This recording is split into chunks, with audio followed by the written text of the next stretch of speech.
Now offered at the Great Race Place. $3 late pick 3 featuring the last 3 races. $5 late double on the last 2 races. Both with a player-friendly 15% takeout. Every race day at Santa Anita Park.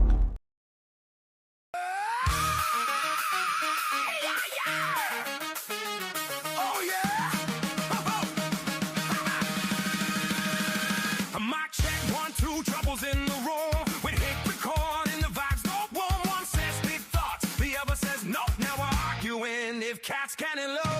We spill the tea, we spill the wine. Had the stories of yours and half of mine. We laugh, we cry, we overshare too long. Podcast every now, just double the crutch. Double trouble live with twice the mess.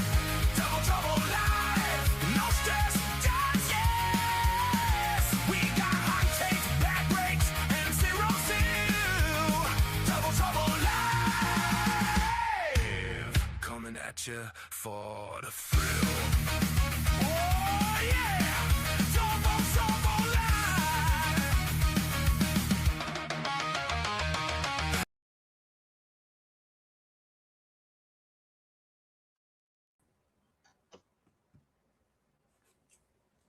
Happy Sunday, DTL Crew. Good luck today. Thank you, Stephen D. Good luck to you and everybody else who is following along on this fine Sunday. Double Trouble Live. I am Frank Ciaran. I am with my man, Ciaran Thornton. Looks like he's trying to change up his luck today with that Irish jersey.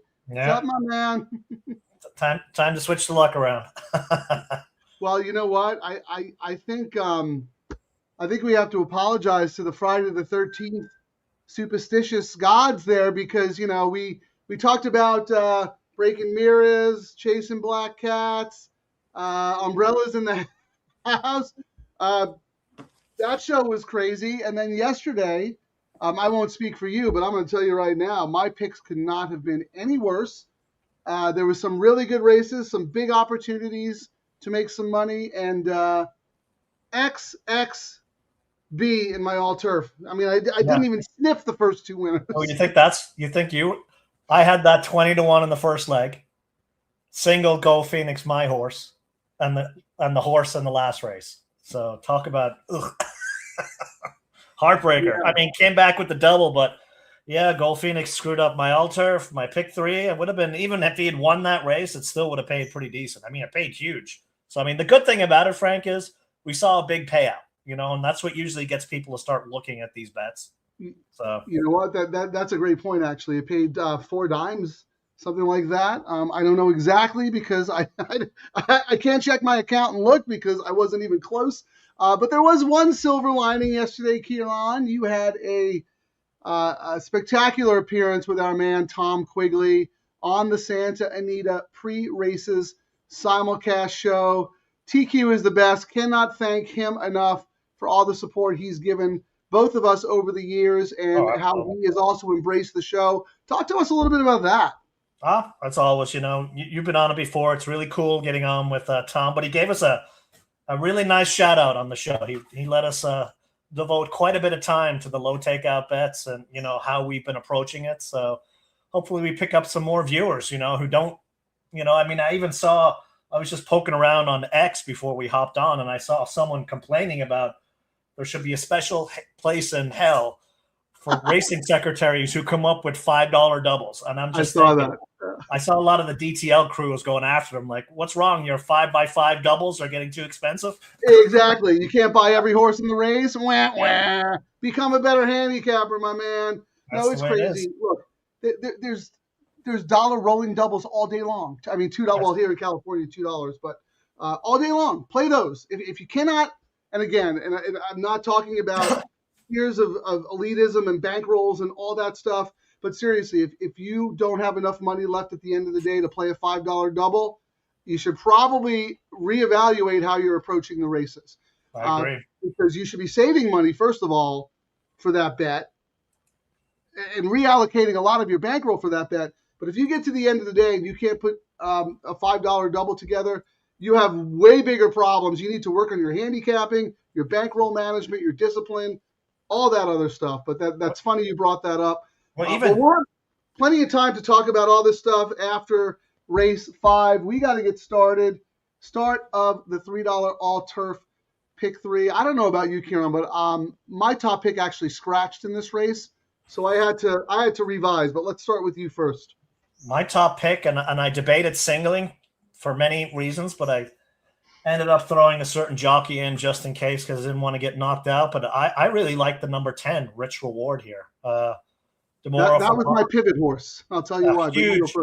Huge jockey upgrade, bullet work, top last race speed. Was a top closer, in the last race of all these horses. And, if you look at my all turf, I'm all about the single on that one. And then I kind of came back with another price horse I like in here, Star of Delhi, Tiago for a small stable and a bullet work.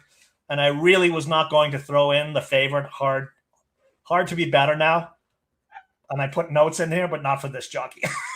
I put, if Rispoli could not win, this dude has no chance. But that's just me being bitter Ciaran because of my heartbreak yesterday. So I got to try and not do that. Well, I won't let our audience pay attention to that stuff because if you're betting like that, you're going to go broke. But Talk about the 10 for a second. I had originally not used the 10, but then before race 4, I was looking at the double probables, and the 10 was taking a ton of sneaky money. So because my top pick, who was the number 9 going nowhere, scratched, I ended up throwing in the 10 on one of my tickets. But I mean, this horse has been running on dirt. I mean, what makes you think this is a turf horse? I mean, Richard's kid stinks on the turf.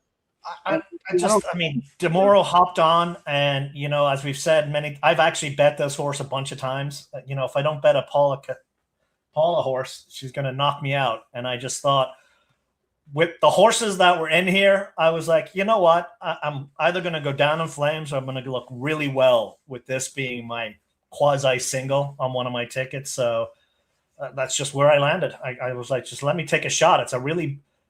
If you can't land on a couple of horses in this race, I mean, it could end up chalking out or just be utter chaos. And I probably won't have the other chaos horse unless I did all. So I just took a stab at one horse. Yeah, I think this is a very, very tough race. The 6 is a 5-2 morning line favorite and the price on the board. But I have that horse. But that horse was not my top pick. I liked someone else. That horse does not have to win.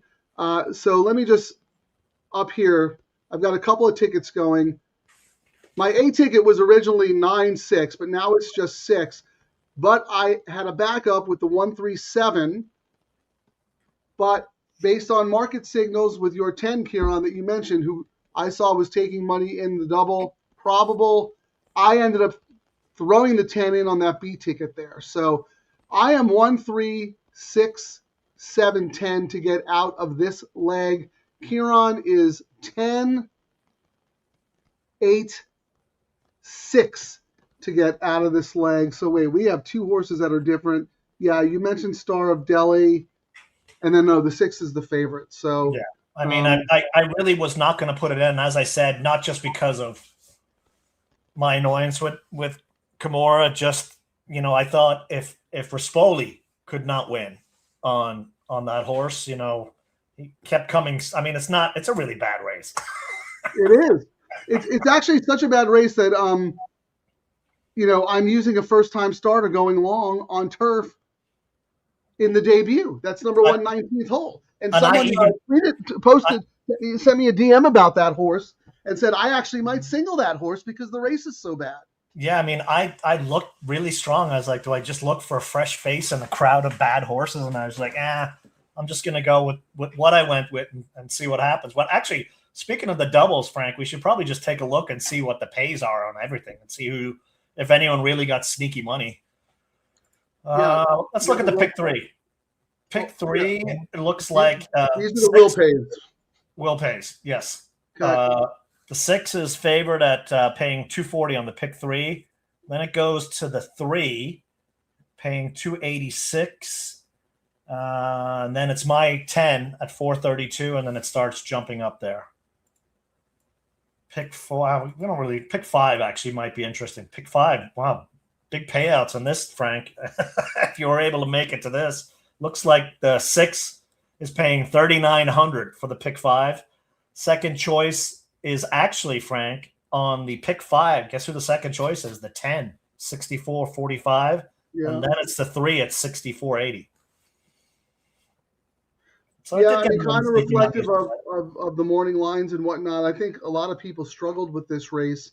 Mr. Guitar's back. Thank you for joining us, Mr. Guitar. He's 6'10", so he has the same horse as we like. Dictator J wants to know about the 7. I have the 7 on my B ticket, so I do have the 7. And then let's look at Jay real quick. Jay's with us. Can't make heads or tails of the race here. Oh, no, I thought that said all. So he is 6. I'm having a hard time reading the rest of that, but it looks like 6'10" as well. How about going forward, Ciaran? Any clues in the probables going forward? Let's have a look. See here. Let's go. And let's just go with the 6. And who do we think? It looks like the 1 will probably end up, even though it's on the inside actually, who's the favorite in the next? Actually, it's 2. This was a tough race too, the next race. I don't think this might be one of these sequences, Frank, where we got 2 really difficult races stacked next to each other that we might not get our usual money signals, at least to help us in this leg, I don't think. Yeah, you know what? I think you're right, because that 6 race 6, it's a big full field, and there's not a super strong favorite in this race to actually key in on. So I will say, let's talk about the rest of the sequence, though, so people can put their tickets together. Obviously, we're very spready in here. Ciaran's top pick is the 10. My top pick is the 6. And then I also have the 1, 7, 9, and 10. And Ciaran has some backups as well. Do you have any strong opinion other than planting a flag here and hoping to get lucky? I just thought this entire sequence, all 3 legs were very, very difficult. So if I make it out and I'm right where I plant my flag, I'll make money today. And if I whiff, I whiff is the way I'm viewing it, because it's a very tough sequence, I think. Now, if you can find something that you really like and you're correct, you could make some money. It looks like this should pay today, I think. So in the middle leg, you're 9, 3, 5, 6. And in my middle leg, 11, 6, 7. Yeah, we're very different here. And then in the nightcap, it looks like I'm spready as well. 9, 10, 5, 1, 6, 7, and Ciaran. If I was forced in the last leg, I mean, I've got 5 horses on different tickets. Yeah. If you ask me, Ciaran, you have to single a horse on the last leg, I would single the 10, Kokosin.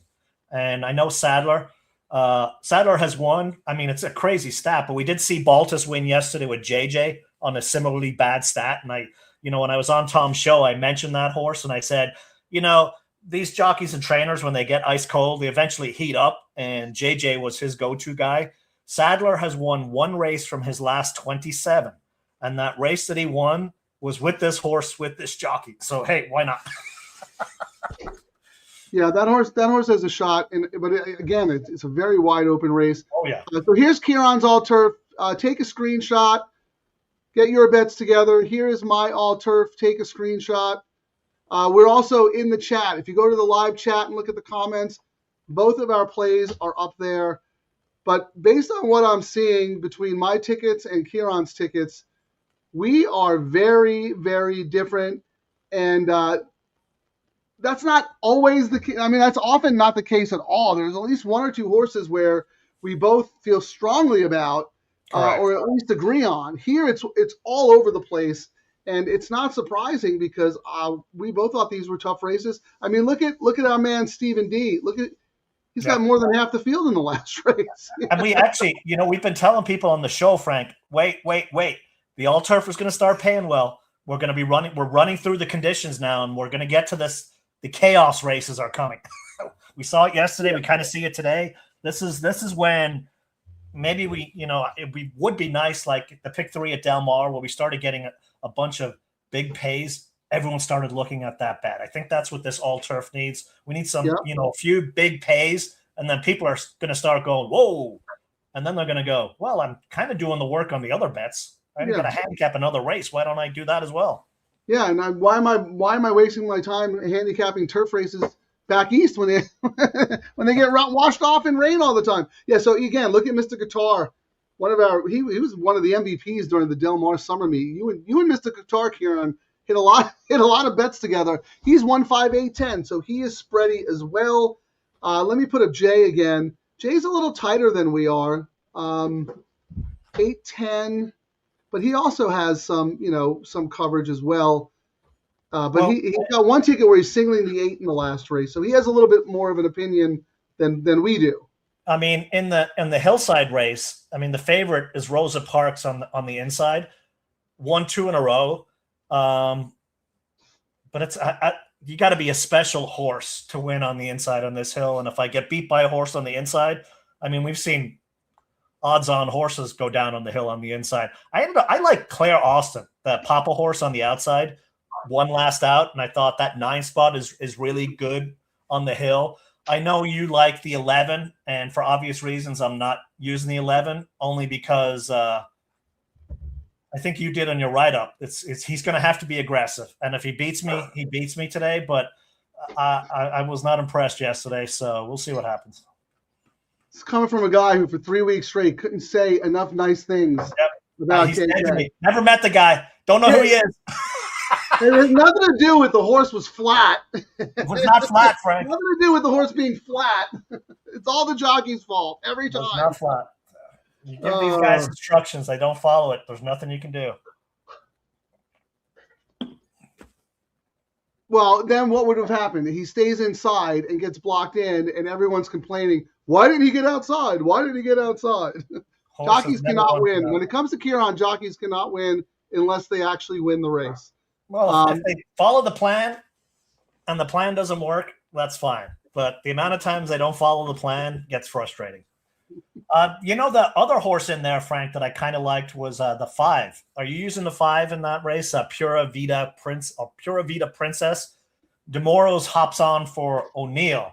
And, Hara moves over to the Phil horse. But I thought it might have been one of those jockey roulette where they hop off the right or the wrong horse to go to another horse trying to expand their, the book.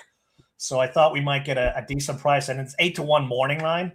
I thought that horse had a big shot, especially with DeMoro in that spot for O'Neill. O'Neill is still heating up, and he's, people would downgrade it because Hara hopped ship, but for all we know, he already got booked on this horse, I think you can make a case for every horse in that race. My matrix has 3 horses as A's, the 11, 6, 7, but I have 4 B's, 2, 4, 5, 9. And I could just as easily flip-flop my A's and my B's. I don't have a strong opinion in that race, but I do think the 11 is better than her races have shown.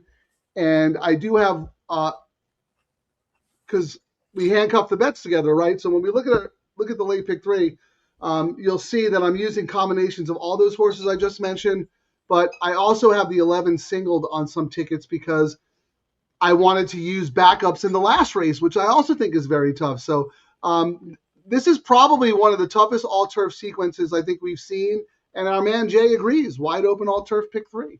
Yeah. So very, very tough. Look, Charlie agrees with the nightcap being difficult as well. He's going to try and plant a flag early, but then go all in the last on one of his tickets. And he also has, right here, all again. It's just... Yeah. He's going to single the 2 in the 7th. Let's look at that real quick. Single the 2. Okay. The Simon Callahan horse. Yes. Yeah. I actually have that horse as an A, but downgraded to a B because of the inside. I downgraded it and it was another one of those things, if Rispoli couldn't win, and that was when Rispoli was, heating up and he still couldn't get the horse home, and I'm like, well, I'm gonna wait and see. I might have used the horse if he was outside, put it like that. But in here, along with the 1, I was like, you know what? I need to narrow the ticket down. I'm gonna toss him. Yeah, I know why our man's going with the 2. That last race is absolutely phenomenal. Grand Slam Smile is probably one of the best female Calbreds in training That was a very, very tough downhill race, a stakes race. I actually, I like that horse that day because of the outside down the hill. Inside down the hill, it's a whole other ball game. I mean, you will see horses move up tremendously when they're drawn outside. We've talked about this on the show, Ciaran, especially in a big full field, right? Yes. I mean, that the inside post down the hill in a big field. We saw Fresu break his toe, getting Yes. smashed into the Yeah. rail when he had a break from the one hole. Now I did make I'm on the 3 in that race, and I know we're on the inside, and it was just because the Ron Ellis horse with Barrios on Catonia won on last out at this distance, and I was just like, you know what, winner last race, Ellis is pretty lethal, 24%. So I was like, I'll take a shot on this price, and then the way we always look at it, to give you a stat on that race, Frank. 55%. So it's been raced this particular condition at this distance on the hill, Frank. 35 races, 55%. So what is that? 18, 19 of the races have been won by a horse 5-1 or more, and 8 of the races were over 10-1. All right. Well, that's chaos. The whole sequence could be chaos. They're about to go off here. The last horse is about to load. Okay. So we're going to mute our mics. Good luck, everybody. Let's hopefully get out of here alive. We'll be back after the race is over.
I don't know. I don't think so. I think the 4 got it, but I'm not sure. I don't know. It's really close on the bob, Frank. It's very, very close. Oh, it's so tight. I think, oh, man. Well, we were right about one thing, Ciaran. That race was impossible. 4 of them on the wire. The first-time starter on the inside. Even 19 hole ran a monster race. My 10, absolutely nothing. It's nothing. Yeah, well, Jay made a comment here. How is the 10 so far behind? Maybe the 10 just didn't like the turf. Not sure. That is just unbelievable. Yeah, the 6 is not the goods. I mean, my 8 got scratched. I was all about going. What was the name of the horse? Going nowhere. I thought that was the winner of the race. Once that horse scratched, we were in trouble. I mean, I don't know. Did anyone? They're taking a while for this. So. Yeah, I'd be perfectly happy with a dead heat because I can get out of here with the 1, 3, 6, 7, 10. I do not have the 4 at all. Scotty was 2, 9. Yeah, well. I don't know. Everybody was everywhere. This was the race to go all in. Yeah. Oh man. And the favorite. Oh, you got it, Frank. Oh. Wow, I'm really surprised because Miramati said it was close, but he thought Benny's puzzle might have gotten the bob. Correct. And he is never wrong. But he wasn't wrong there because he didn't definitively say it. But wow, I got lucky. Woo! All right, yeah, Scott was 2, 9 there. I should have saved my money and not even used the 6. We needed. Well, yeah, you know what? In retrospect, that was it. Yeah. Take a shot. I would have saved a little bit of ammo, but I mean, we got to pick 3 to fall back. You know what, Ciaran? We might have actually done that. The problem was we didn't love anybody else in any of the other races. Inquiry from who? Top 3. Something happened? I didn't see anything. Did you? Well, I mean, there were 5 on the wire. I'm looking at the drone shot here off screen. I have no. Oh, the 3. I don't know. Will they say that's enough to bump? The 3 came out. The 4 came out. They're all over the place. Oh, no, that's the 6 and the 3. I don't know that's going to happen there, Frank. Yeesh. 3, 4, 6. It looks like the 3 and the 6 were going at it. Yeah, where the 3's on the inside here, the drone shot, right? So that's the 3 and the 6 in front. Diego's hitting left-handed. 3's drifting out. He corrects the horse there. Now he's hitting left-handed again. Why? There's some bumping. I mean, the 6 does get knocked off stride a little bit. Leave them up. Give the jockey days. That's what I say. No reason to keep hitting the horse left-handed when he's lugging out. That's crazy. I don't know if it's enough though. Any opinions there? I gave up trying to figure out what they're going to say. What'd you say? I said I've given up trying to figure out decisions. Oh, yeah. I've seen horses almost lose their jockey and no change, and I've seen them look like they barely even touched and have it come down. So it's like, who knows? You're right. 3. Yeah. There is bumping going on, and it is the jockey's fault. But is that enough to take the horse down? Maybe. I'm watching the slow-mo replay here. Well, I think the key to this, with 5 horses and a blanket finish on the line, don't be in any hurry to bet any of these horses back, except for maybe the first-time starter. Yes. Because that horse ran excellent, all things considered. I don't know. I don't want to, like Ciaran said, and like Scott said here, you can't even guess what they're going to do. But I wouldn't take the horse down.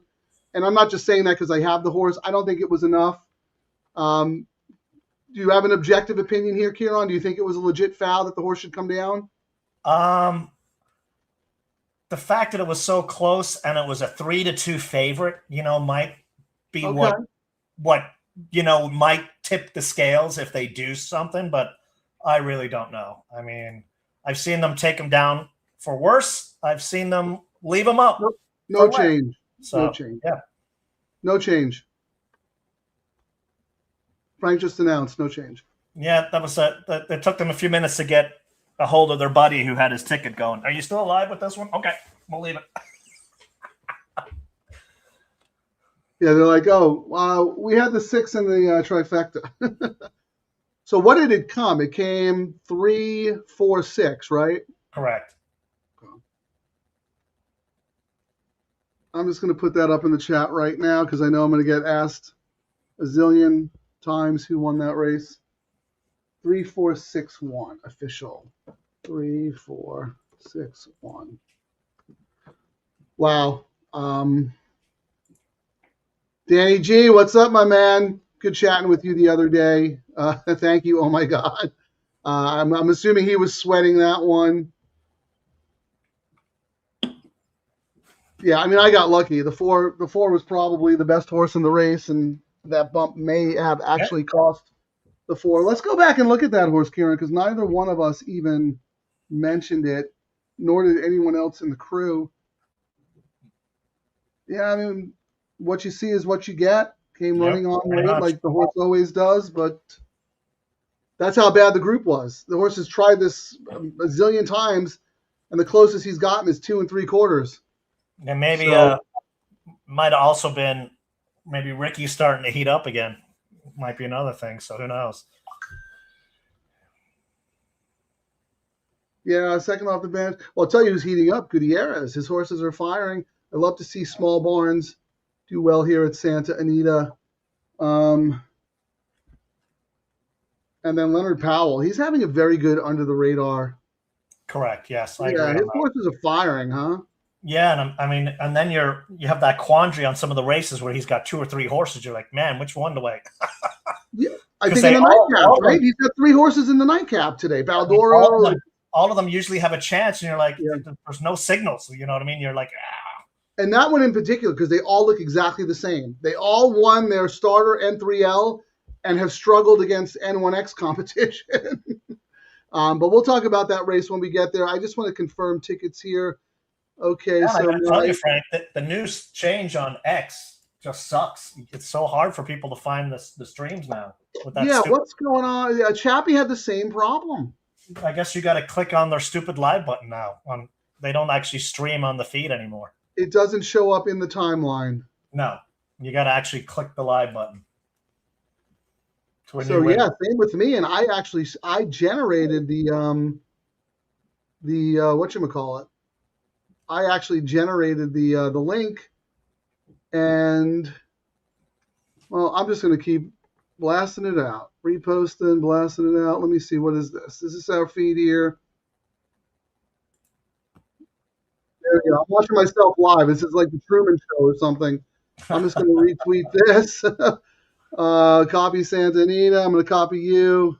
Check it at Santa Anita. And then you can retweet it too and see if this helps. But yeah, they changed something. Starting last week, they changed. So less and less people are able to see the live stream on X in the timeline. You have to actually click on the button. Yep. Yeah, that pink circle.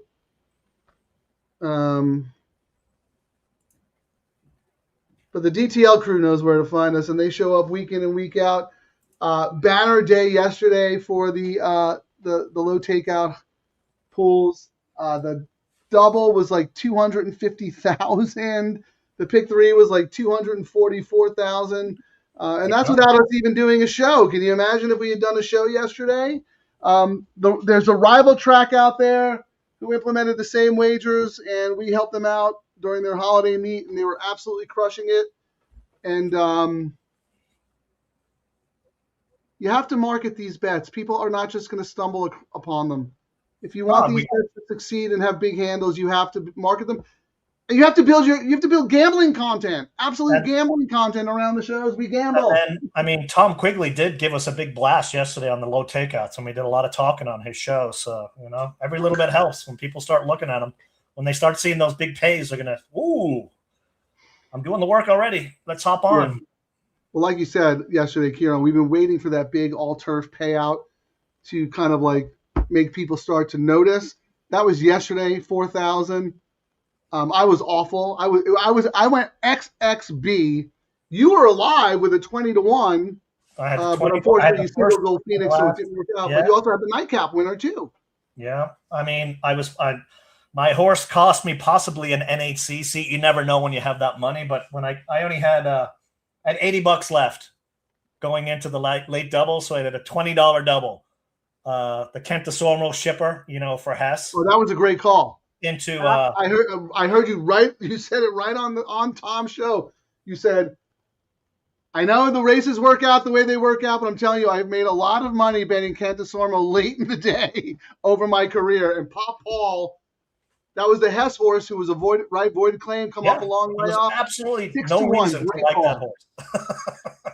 That was a great call. I was singled to video review in that race, who I didn't think couldn't lose. And once that horse stumbled at the start, that was it. I said, now anyone can win. So that was a good call. Yeah, even that $20 double, Frank paid $403, so not too shabby. You know what I mean?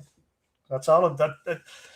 People don't realize, when they talk about, favorites even. But if you have if you like a couple of favorites, you can hammer it for $100, and you're turning 3-2 and 6-5 horses into 4-1, and you're turning your nose up at that kind of easy money. I mean, nothing's easy, but you got to look at it a different way. Sometimes you swing for long shots. Sometimes you just take what the races give you and build a bankroll.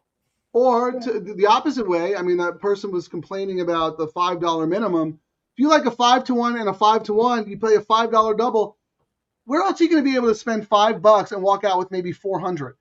You know what I mean? You find such good value in overlays in those mid-price combinations that shouldn't pay as much as they have. Well, we have a little bit of time, Ciaran. Let me just roll through some comments, and then we'll look at some real pays.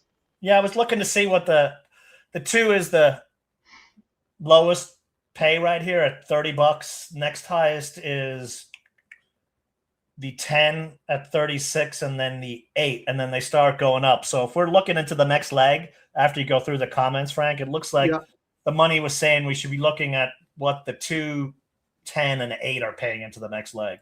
And did you have did you like anyone here that we should also look at? Like any strong opinion in this one? Race 6, I just went 210. So that's who when I did my, I didn't really like the race, but I went 210. Okay. And I'm looking at the pick 3 pays. Pick 3, the 2 is paying 191. The 8 is paying 373. Oh, actually, no, the 2 is paying 191.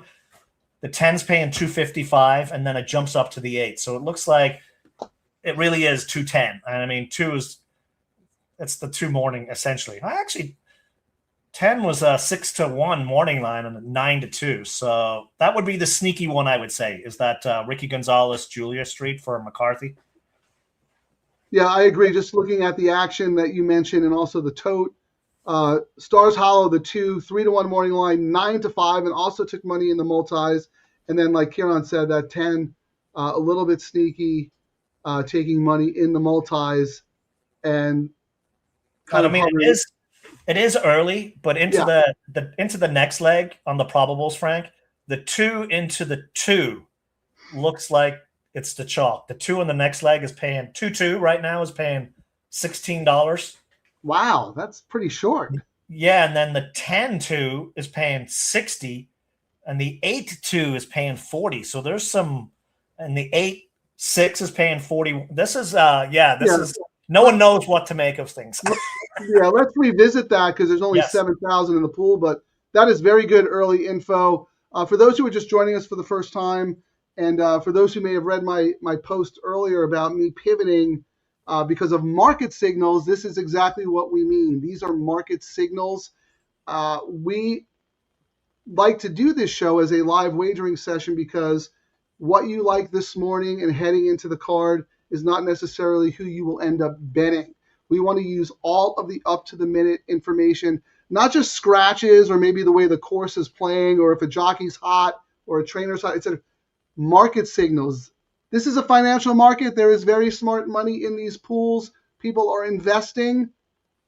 Sometimes we find clues. In fact, more often than not, we find clues and end up getting put on horses. I would say the clue I'm seeing here, what I like to see is, if we're looking into the next leg off a horse, them kind of be together. So right now, if I looked at the 2 into the 9, who I like the next, it's 43. The 8 into the 9 is 49. The 10 into the 9 is 51. So that tells me like the 9 is probably a little bit, more live. If you weren't looking at it before, you should. If we look at the 2 into the 2 in the next leg, Frank, right now it's paying $16. The 8 into the 2 is paying $39. The 10 into the 2 is $58. So what I'm doing is I'm going to kind of go, well, the 2 is really not something. I take another card. I give more credit to the fact that the 9 in the next leg is kind of even across who we think are the 3 chalks here, if that makes sense. I don't want to see a big change. You know what I mean? Like right now, the 2 into the 2 is paying $16, but the second and third choice aren't even paying that. So it gives me doubt that the 2 is going to keep taking that money, if that makes sense. I agree. I was just going to say, when we come back in 5 minutes, I expect that 2-2 combo to be like $35. I just think that's early money. So we'll revisit that. Let me just say thank you to everyone who's watching here real quick, Ciaran. Absolutely. Elliot, I think you may be joining us for the first time or at least commenting. So thank you. Welcome. 6 should have won, man. Yeah, that was tough if you had the 6. There was some bumping going on there. But as racing, I wish I had a better comment for you. Jeff, thank you for joining us. So, Ciaran, Jeff took some advice that we gave him the other day. He's been on a cold streak, and we were joking around about, well, you got to, have a couple of drinks, get a little more loose, whatever. And he goes, oh, well, I usually just drink after the races. And we go, well, that's your problem. You got to drink during the races. Well, he started drinking during the races yesterday, and he had a good day. So let's see if that keeps going. Sometimes you just have to get out of your own head. I mean, it's as simple as that. Yeah, especially if you're on a losing streak, because then you're overthinking everything, and you're then you tight. start getting mad like I did, and then you actually end up doubting yourself, and then you do more research than you should, and you overanalyze a horse that you should have moved on from, and then you're like, I got to hedge this horse because I don't want to lose again, and then and you put all this pressure on yourself, and it snowballs. It's better to just take a step back, simplify your approach, maybe just win bets here and there, or just a double, and just try to have fun with it. But that's a good point that you made, Ciaran. All right. Hey, fellas. Andy Big Tickets is a very, very sharp guy. He's put us on some nice big price horses. Wanted to highlight, we were just talking about how Leonard Powell is kind of under the radar hot, right? Because if you look, I don't think his stats are all that great, but they're all firing and all at good prices. So and I mean, we've talked about it. These trainers kind of go in cycles when the condition books meets their horses being ready. And this is his turn. Like O'Neill was red hot because his horses were ready, and Glatt was cold, and then he got hot, because conditions changed. Training, now this is where they point their horses to, et cetera, et cetera, et cetera. A bunch of reasons. And as you said, Frank, you got to jump on them early before everyone sees it. That's when you get the best price. Yeah, the best time to ride a trend is before it's a trend. And I'll say Ciaran is one of the best that I've seen do it. He and we've talked about this too. So you don't want to overcommit too early, right? But at the same time, you have to swing a little bit because you want to be on it before everybody else is. And then Frank, as you were, talking, the other horse we absolutely have to pay attention. We're going to see it, in another 5 or 6 minutes. The other Phil is the one taking the money on the going in right now. That Dare to Fly with Hara on. That has taken more money than the inside horse. Not really a surprise, but that's one we're going to definitely have to see if it keeps up. I actually think that horse should be favored, but we'll talk about that in a second. 3 more subscribers to 500. Hit the like and subscribe. Thank you, Scurvy Tooth. How about this, Ciaran? Fauna Park started yesterday. They're considering adding a $3 pick 3 for their last 3 races. Jay, if you know anybody there, send me an email, scatoniracing@gmail.com. We will contact them. We will start a petition. We will show them numbers that back up the fact that these pools will be supported by the DTL crew, because we have seen major growth around these wagers when we do a show with the DTL crew and we show up and support. If you think you're going to have these wagers and not market, promote, get the horse players behind it, they're going to fail. Yeah. They're going to fail. But we will more than happy we will be more than happy to help them any way we can, and I know you guys will show up with your money and support them. But it's got to be low takeout, though. It can't just be a $3 minimum. I've been asking everyone I know, Do you know someone at Turf Paradise? Have them give us. We could do a Wednesday show if they give us a low takeout on a Wednesday. That'd be great. That would be great. Oh, that's right, Terry. Mardi Gras. Oh, we should have had a Mardi Gras theme. Happy Mardi Gras weekend. I mean, the only silly video I came up was for you, and I meant to play it earlier, but I didn't have it uploaded. You know, one of the words Frank says every show that's on the bingo card is this. Whoa, what's happening? It's the Matrix! We're in! This is so cool. Let's cause some trouble. Well, that's the name of my column.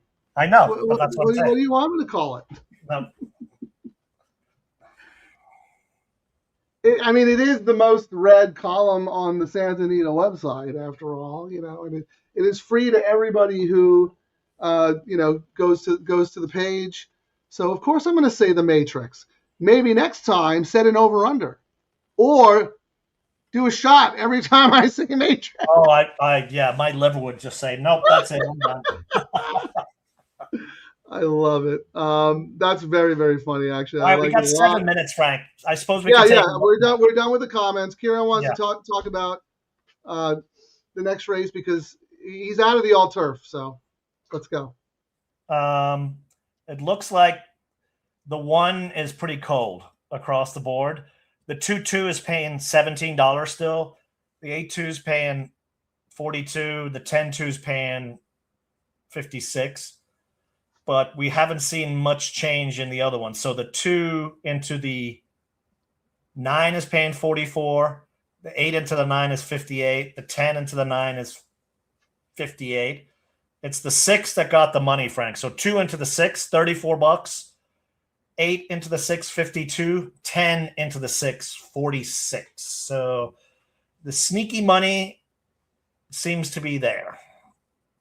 Yeah, I'm going to say it's not even sneaky money. It's obvious money because that horse should be favored. And that horse, I have that horse as an A. The problem with that horse is the horse never wins. The horse, and I'm saying this as someone who likes the horse and has the horse as an A in the race. But I mean, even my notes were, I mean, Phil puts Hera on, but my notes were horse is scared to win and could not win under Rispoli. Yeah. That's the big negative. No, I mean, and that's 100% true, Ciaran. But the condition of that race, fillies and mares who've never won other than maiden claiming starter. Yeah, so it's not like it's a bunch of winners in here. And it's interesting that, I mean, it goes to the point of the horse being on the inside. The most winning horse, like 2 out of 3 races, is Rosa, but stuck on the rail, doing no. And it's also Freshu stuck on the rail. He can't be happy about that again. Oh, wow. I didn't even think of that being him. He might be a little gun shy, right? Even though you're not. You know what I mean? It's hard not to have that in the back of your mind, especially when you come around that turn. Yeah, he ended up breaking his toe. He was on Anne Rahal, who was a huge favorite in a downhill race. And Ciaran, if you remember, it wasn't even that big of a field. This is a huge field. It was only 5 horses. And that was when we had talked about it, but we used them. We're like, yeah, it's on the inside, but this horse is something special. I think it ended up going off with like 1-2 or even money. Yeah. And then after that race, we were like, wow, if a horse like that can't do anything, how can we be betting horses on the inside? Because the horse got slammed into the rail and he broke his foot. Yeah. So yeah, I mean, you have to be, like Ciaran said earlier at the top of the show, you have to be a special horse to win from the rail down the hill. You also have to have sharp speed and kind of have to make an easy lead. This horse is going to have to go and not going to have the stamina left in the lane. That's my opinion. Plus, if I have a note from this horse last time, the horse was very green. You cannot be green down the hill. No. You've got dog legs. You've got dirt crossovers. Like, you have to be a professional. And I mean, you got to, I'm sure, like some of the jockeys, it was a downhill race yesterday, and we knew some of the co-partners in that one horse that JJ was on. The horse didn't fire, and that was, the worry. Was the inside debut on turf, like tough spot. But the interesting note I heard is they actually trained the horse in the morning over the crossover. Like, they were able to show the horse, so it's not the first time doing it. That's something I wish we could find a way to find that out if they actually do that, so the horse that's great experience info. Going over the crossover. That is great info right there. That is really good info, because this isn't not an easy course to navigate. It is very tricky. That's why we see some horses are specialists at it because, like I said, dog leg, dirt crossover, etc., etc. Ciaran, though, I was trying to find a tweet from yesterday. Someone who saw you on Tom's show talking about reading the conditions, because you just read the conditions for this race, and how some races, the conditions actually are set up to cause chaos, Correct. and sometimes they're not. And I someone saw that. wanted a deeper explanation of that. So do you mind? No. So, like, if you're looking at the conditions, I mean, Frank was the one. I would get lazy over the years, and then every time we do our show, Frank would always say something. Read the conditions. Read the conditions. So, you absolutely have to know what you're dealing with, because sometimes you will find some nuggets because, they get really ingenious in writing these races, and sometimes a horse shouldn't even be in here, but they make an allowance, a little tweak to the language. But this kind of race here is horses that really haven't won. So these are, they don't win a whole lot, and we've talked about how some of the horses don't win a lot, and that's why we're getting prices.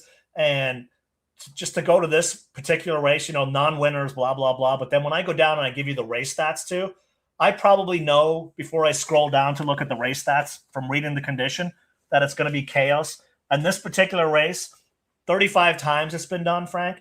Horses 5-1 plus have won 19 of those 35s. And 8 of the horses have been over 10-1. So that's one of those things when you read a condition like this, you'll start to recognize, ooh, this is a race I should look for a price horse in if I can. Yeah, the time you want to read, you want to read the conditions all the time, as Ciaran said, but starter allowance races, very convoluted conditions, sometimes classified allowance races, very convoluted conditions. Handicap races, you want to see who's getting the extra weight. Like when we did that one race at Franklin, there was a horse in there at 114 pounds, remember? He was 11 well, pounds. he must be getting a weight break, right? I'm like, no. He was like, well, he must be a terrible horse, right? No. It was the way the race was written.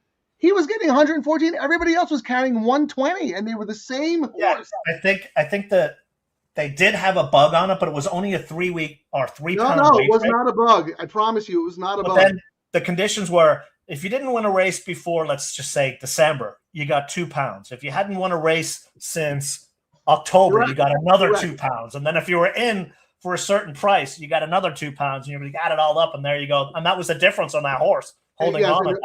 I promise you, it was not a bug boy, because you were shocked when we talked about that on air. You're like, well, I just assumed it was because it was an apprentice, and it was not. And we went back and looked, and it's exactly what you said. 2 pounds here, 3 pounds here, 2 pounds. All of a sudden, you're 8 pounds lighter than the rest of the field, and it played out that way. Because remember, that favorite had dead aim on the horse, but was carrying more weight and couldn't get by. But anyway. I don't know about you, Frank. I only look at weight when we get 6.5 and beyond is where I really routing is where I really like looking at the weight break. Sprints, I'd rather have an experienced jockey than the weight break.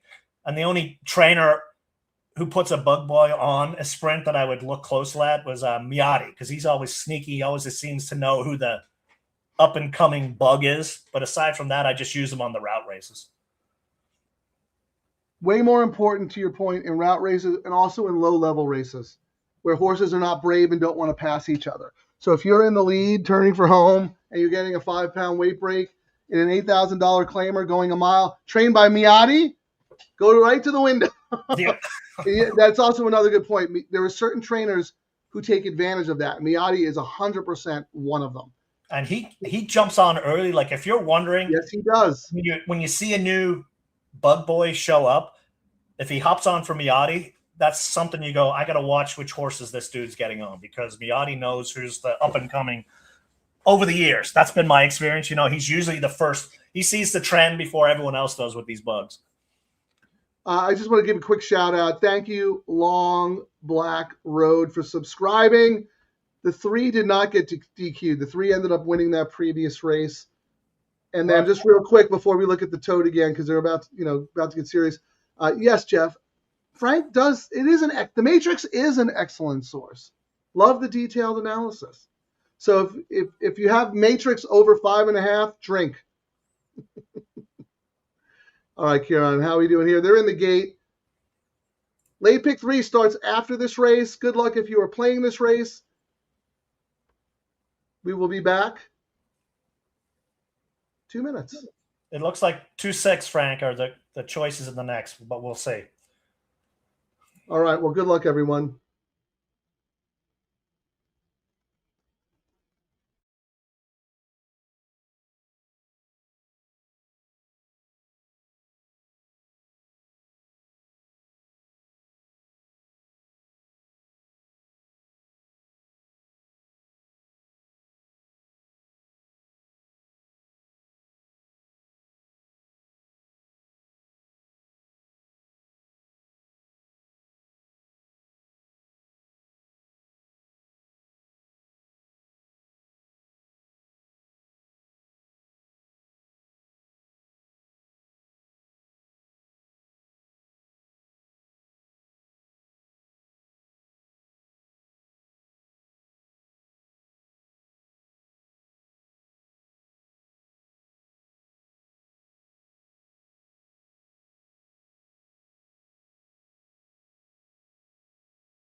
That was the 8. That was the other one who was kind of taking money that you were talking about.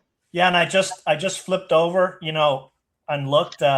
So the 8 it's paying 55 into the 2, 55 into the 6, 67 into the 9, and 59 into the 11, Frank. So that was the kind of the same horses when we were comparing them. But how about, remember we talked about the 2-2 was like 13? I'm looking now, it went up to 28. So we were expecting drift on that, remember? Correct, yes.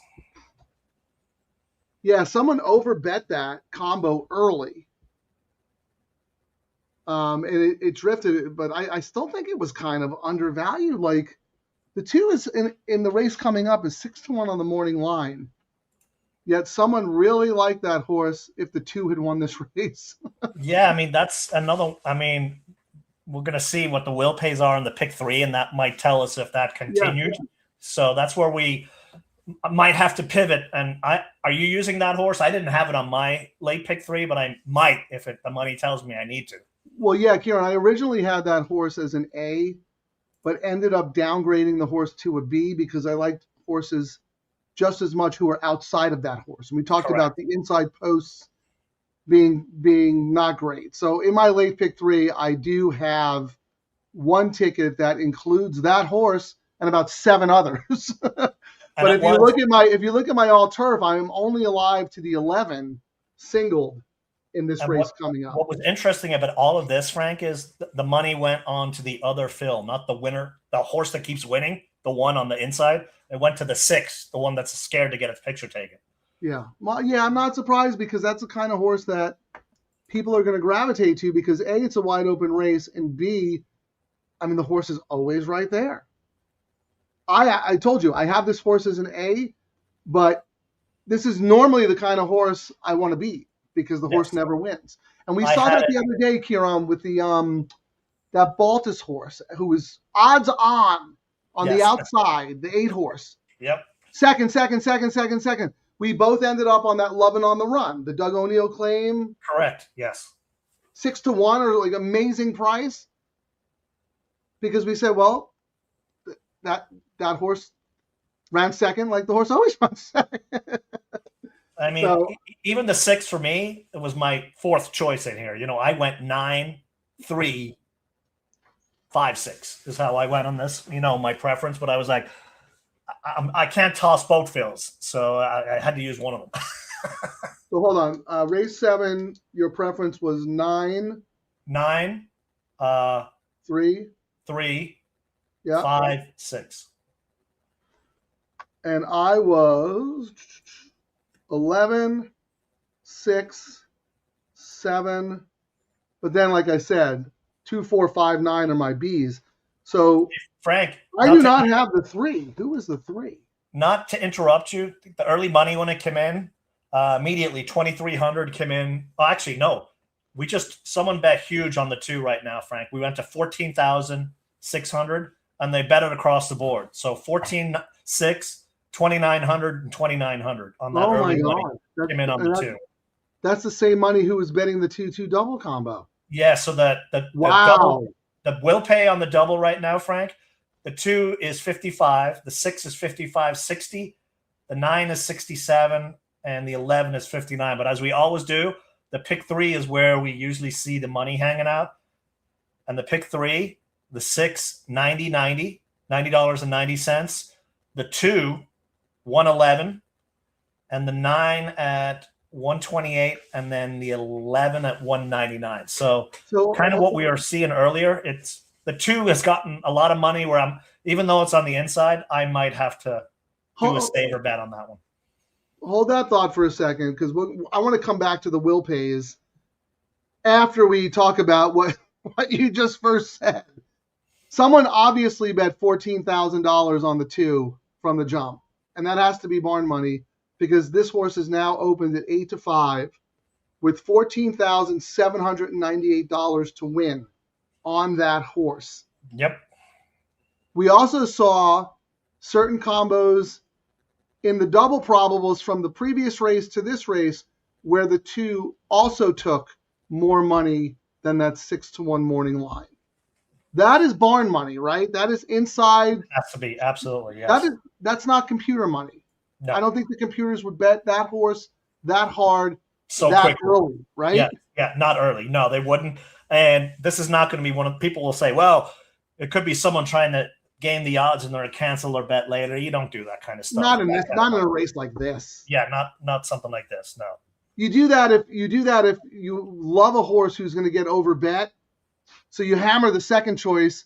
So everybody who likes to bet the favorite goes to the second choice, and you get a better price on yours. You don't do that in a 10-horse field down the hill in a competitive race. Now, I will say, Frank, if this stayed the same, and the money kept growing, I think the pick 3 still might not pay as much. But if you really like a horse in here, this is definitely one where you got to look at doing a win bet on your horse because you're going to get better odds because of the money that's just getting pounded in on the 2. If you don't believe the 2. I mean, I think the 2 is an obvious choice, but I don't think the 2 should be 3-2. I mean, I thought 6-1 was a little high. If I were making the more, and you're good at this too, so let's do this exercise. My gut feeling on taking another car, the 2, probably 9-2 would have been my line on the horse. I actually thought the price was pretty fair for the horse for the race 6 like to 1. this. Yeah. Yeah. Okay. Fair enough. I thought it was, decent enough. And I mean, I downgraded it because it was stuck, in here on the inside. But I mean, if we were at the 2-minute cutoff right now, Frank, I'd be looking at doing a win bet on my 3 and my 5 because I'm getting better odds, especially on my 3. I'm getting 31. It's not going to stay like that. But if it was the last 2 minutes, because if the money keeps flowing in on the 2, my point was, if you really like another horse other than the 2, you should be looking at a win bet because you're going to get paid a little bit more. I mean, I think you're gonna get every bit of a big price on the 3. I mean, I don't think the 3 has a shot. and the 3 wasn't bet in the multis or anything. So if you like the 3, good for you. That's gonna. I mean, you could put just win money on that horse and not have to worry about it. But then again, there's no overwhelming standout in here, right, Ciaran? So no.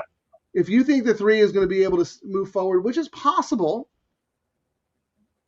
we just had why mess around? Just bet the horse to win too. We just had another jump in the pool money, Frank, and that jump came in on the 6 right now, who jumped up to 11,000.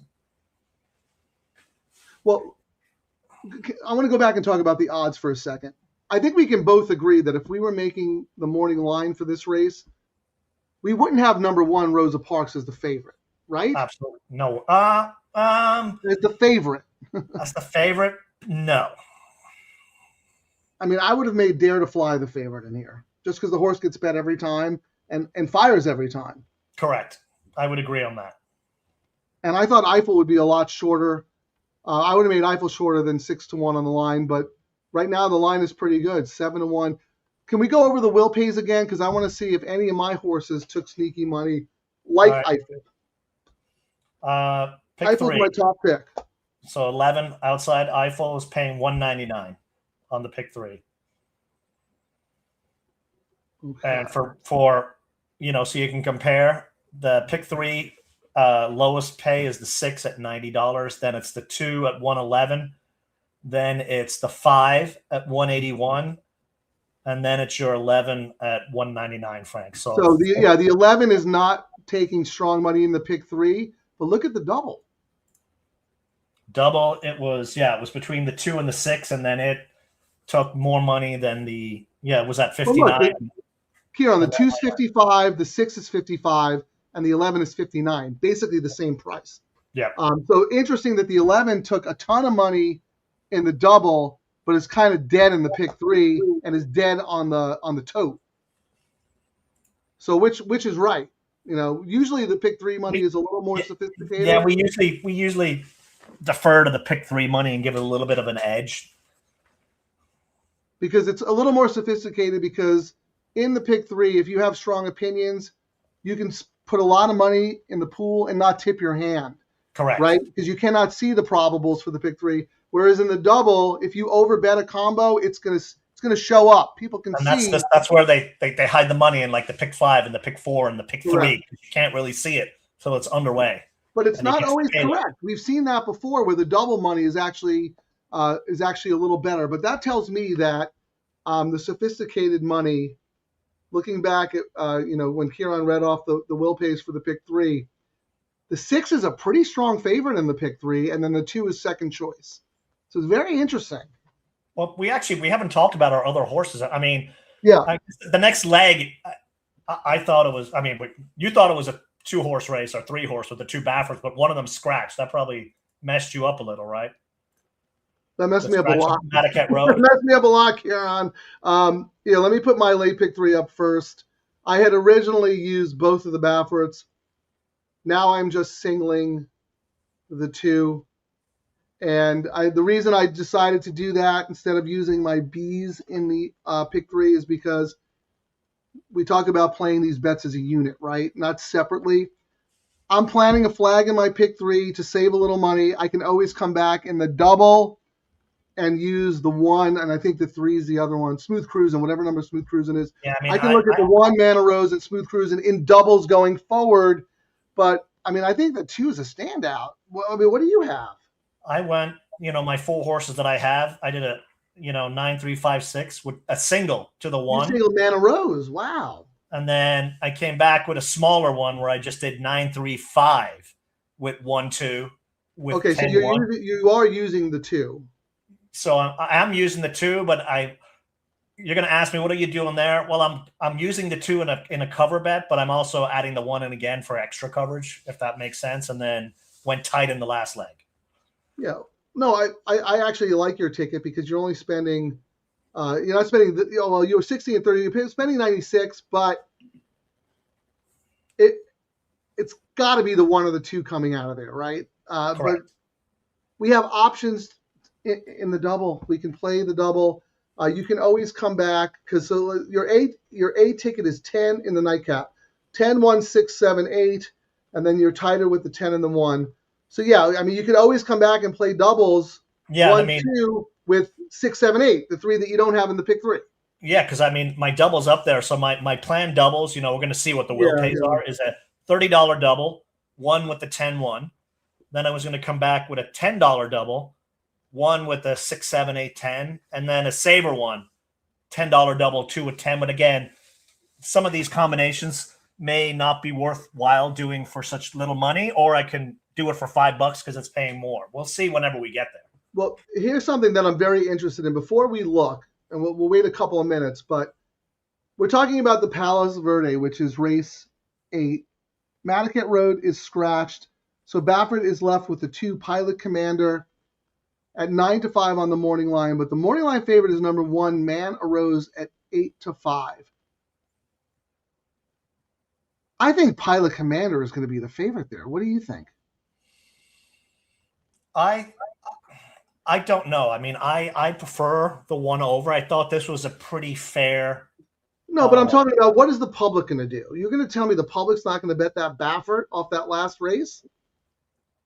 Yeah, that's true. Well, why don't we look at the probables and we can see who they're betting? I mean, why don't you do that? I'm going to look at the imputed odds on optics. Wow. Mana Rose 1.39, Pilot Commander 1.39. Equal amount of money on both horses in the probable going forward. And the in 2 the imputed odds. And the 2 into the 2 and the 2 into the 1, Frank, the double right now, both paying the exact same, $14. And that is the lowest combination. The second lowest combination is the 6 into the 1 at $17 and the 6 into the 2 at $23. So I would say, looking across the board, the 1's going to be favorite. I mean, it's going to change. We still have how many minutes? 11 minutes. But looking right now, it's not going to be like a big favorite. I mean, no. Maybe separated by $300. Yes, probably. Yes, and if there was a scratch, it would be the other one. Exactly, the second choice would win. Everybody. Well, here let's talk about this then, Ciaran, because this is actually very important. And we have 11 minutes, so we have time, but we know that time goes very fast when you're putting your tickets together. We talked about, you talked about maybe pivoting with the 2, and I want to talk about that as well because this horse keeps taking strong money. Strong money in the previous race, in the will pays here, and going forward into the next race, and getting crushed in the like they're betting this horse like the horse can't lose, which is shocking to me. And you do not have that horse to start your pick 3, and I don't think I do either. Let me show my. Oh, that's the wrong one. Hold on. So we have to decide if we want to. Whoops. Here's my late pick 3. Actually, I do have the 2 on my massive spread ticket. So you have to decide if you want to use the 2 or not, because let me put yours back up. I mean, if I do use the 2, I'll end up going 10, 1, 6, 7, 8. So it'd be 5. I would just do $3 double, 2 with 1 with, and it would cost me $15 to get some. You wouldn't do 2 with 1, 2 with 10, 1, 6, 7, 8? Then it's $30, and I don't, if it ends up coming, if it comes 2, 1 or 10 in that last leg, Frank, the pick 3 will probably pay me. I'll owe the track money. No, that 100%, Ciaran. That's why we're talking about this. Like, yeah, you have to decide. I mean, the fact is, this morning the 2 wasn't even on your radar, right? No. So, do you want to put how much extra money do you want to spend using the 2? First of all, and second of all, is it even worth it? Depending on what you've already invested. I mean, that's something you have to decide. Yeah, I'm looking here and I'm like, I don't know. That's the thing. I don't know. And the money from that early money that came in, everything's kind of quieting down on the 2 and the 6 franc. You know, since we saw that early rush of money, and money's kind of slowly coming into the other horses. So I don't know. Maybe I just go, you know what? I can't really tell if the pays are going to be worth it, that I just sit out. And if I get knocked out of another pick 3, I get knocked out. I'm going to tell you right now, based on what we're seeing in the double, I don't think the pays are going to be worth it because the horse is taking money everywhere. Right? It'd be different if the horse was hammered in the will pays, paying out here, and in the win pool, but was kind of 6-1 going forward. Then it's worth it, right? Yes. But the horse is the favorite going forward as well. I mean, does anyone have a crazy price in the next leg to beat the 2 chalks? Well, I'll tell you, if there's one horse who can win, I think it's Smooth Cruisin'. If you go back to that horse's debut race, look who finished 3rd in that race. A horse called Journalism. This is a very nice horse, a very fast horse. The only time this horse, the horse is yet to come through with a huge breakthrough race in the stakes ranks, but just look at the company this horse has been keeping. Baffert, goal-oriented. Baffert, imagination. Yes, just one in what you call it? Citizen Bull, Lovesick Blues. I mean, Nisos. This is like the easiest field this horse has faced since the maiden race. So if someone could win, I think it is the 4 actually. I mean, not a bad. I mean, they've not won. They've made $100,000, but look at all the races they've been in, and the horse cost them $41K. And look at grade 1, grade 2, grade 3. You know. And Ciaran, these are not just grade 1s. These are not. These are like the monsters. These are superstars. These Baffert horses are the monsters of the Baffert barn. Nisos, Citizen Bull, Imagination, goal-oriented. You also have Journalism in the horses for you. Barnes is another Baffert who's a freak. And then you have that Lovesick Blues race, the Bing Crosby at Del Mar. And that horse just ran 4th in Saudi Arabia. So maybe that's the pivot here. Maybe playing the 2 to the 4 to spread. I might actually, not just the 2, but maybe my other A's. So let me see. I might do a little pivot here because I'm alive in the all turf.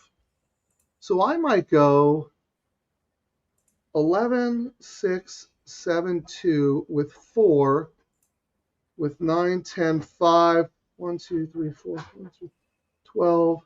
That's only $36.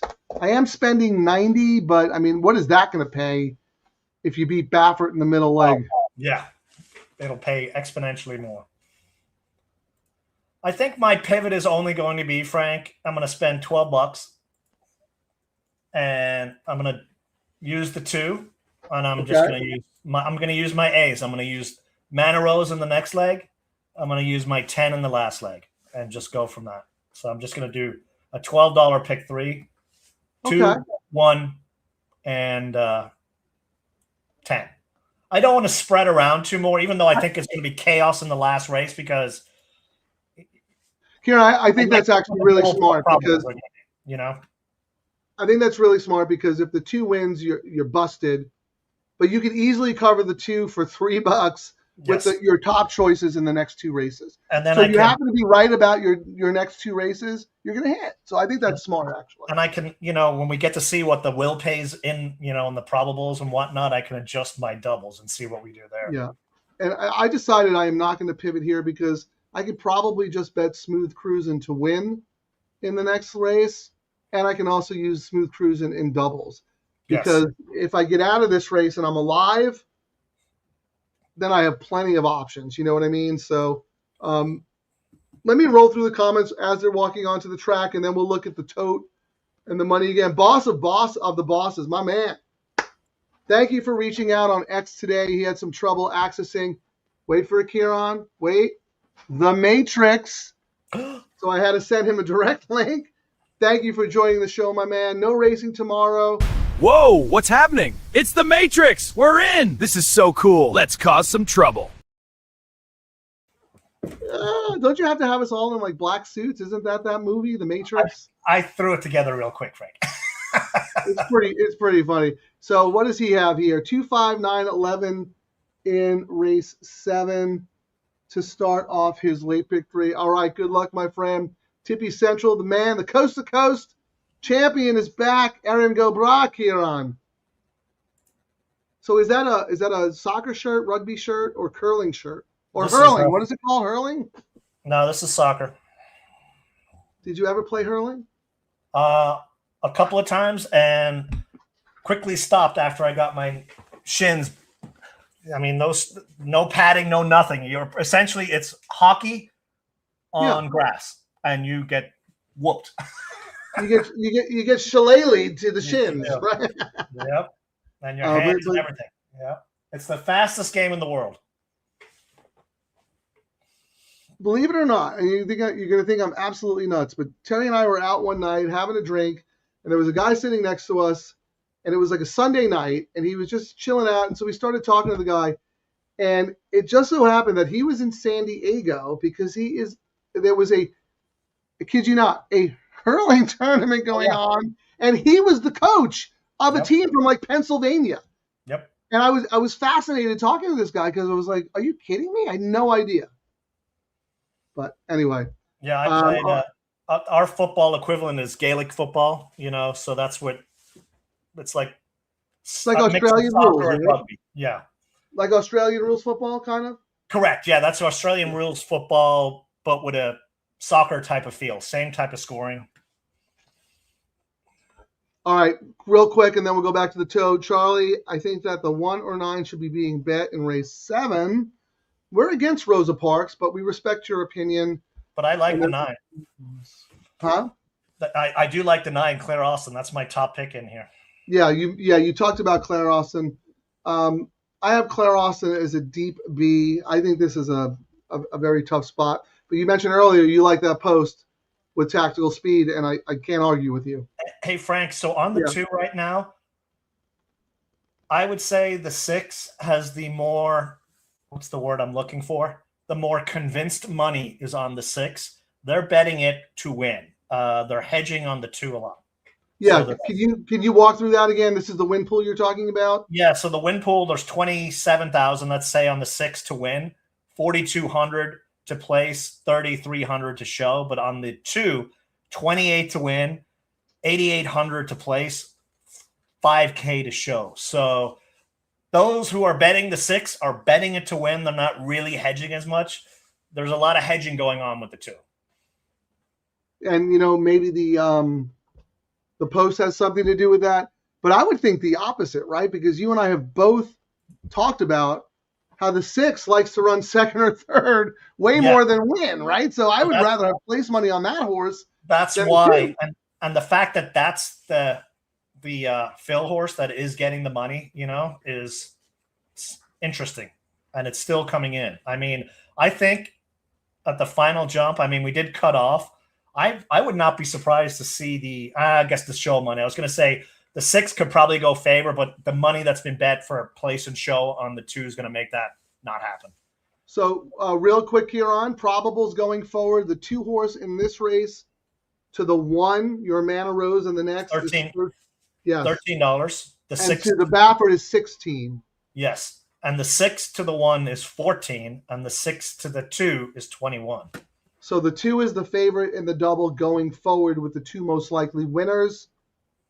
Very, very interesting here. Let's see. My late pick 3 here from Stephen D. Always appreciate your input. Always the first one to jump in the comments, even before the show starts. So we appreciate you. 1, 2, 6, 9, 11 with. Yeah, he's spread here and spread in the last. This is not an easy sequence, Ciaran. No. 5 took some money, Jeff says here. 10-1 to 5-1. That right at the cutoff. Yep. That's you mentioned that horse, Pura Vida Princesa. Yes. That was the one, Demora for O'Neill. We talked earlier how Hara had moved over to the fill horse, and there's Bullet Works, and I was not going to miss out. The agents O'Neill was his bread and butter, but his jockey agent's trying to get him with other barns, and this might have been one of these cases. Okay, you can go ride for these guys. Yeah, I think actually you made that same point on Tom's show yesterday. He got hot with O'Neill, and now his phone's starting to ring. So now he's got to expand his business a little bit. And I'll tell you one thing, Doug O'Neill, he's a great guy. He's not the kind of guy who is going to prevent someone advancing their career. Like, some of these guys are bitter and hold grudges. You know what I mean? Like, but Doug's not that kind of guy. And then for all we know too, Frank, he might have already taken the mount before, the O'Neill horse got put into this race. We don't know some of that stuff. Like, they have, I'm already committed for that race. Sorry, dude. That's a great point, because if you look, the O'Neill horse just broke the maiden on January 25th. So we're only a couple of weeks later. So you're right. The mount may have already been secured before this horse even was eligible for the condition. So we don't know that. And we've seen over the last 2 weeks, him get some mounts from Phil, so it might have already been in the book. That's not a negative, that he's somewhere else. Excellent point. And look, you get DeMauro on that horse. He's been fantastic for several months now. Dan H., thank you for joining us. He is going to start his, 6-9-11 with 1-2. Again, everybody is so deep in the nightcap there. So deep in the nightcap. But this is excellent information, Jeff. I just want to give you an extra shout out, because as Ciaran and I were talking and he was looking at the win pools for the 2 and the 6, he said, we're just at the cutoff. So for those who don't know, Santa Anita has implemented a 2 minute to post cutoff where the CAWs, the computers, are not allowed to flood the market. They have to play by the same rules as everybody else. So guess what the money did come in at the end, Frank? 53,000 on the 2, 40,000 on the 6. So the 2 got even more money. And that is probably the computer money. But they also bet your 5 from 10-1 to 5-1. Anything else there in that financial marketplace there? No, we're essentially looking at 2 has the most win money, followed by the 6, followed by the 9, followed by the 5, then the 11, then the 1. So again, Ciaran, looking at the double probables, the 2 is still the favorite. The 2-1 is 14, the 2-2 is 15, the 6-1 is now 18, and the 6-2 is 21. Here's a horse we haven't talked much about who also took similar money to the 6, the 9.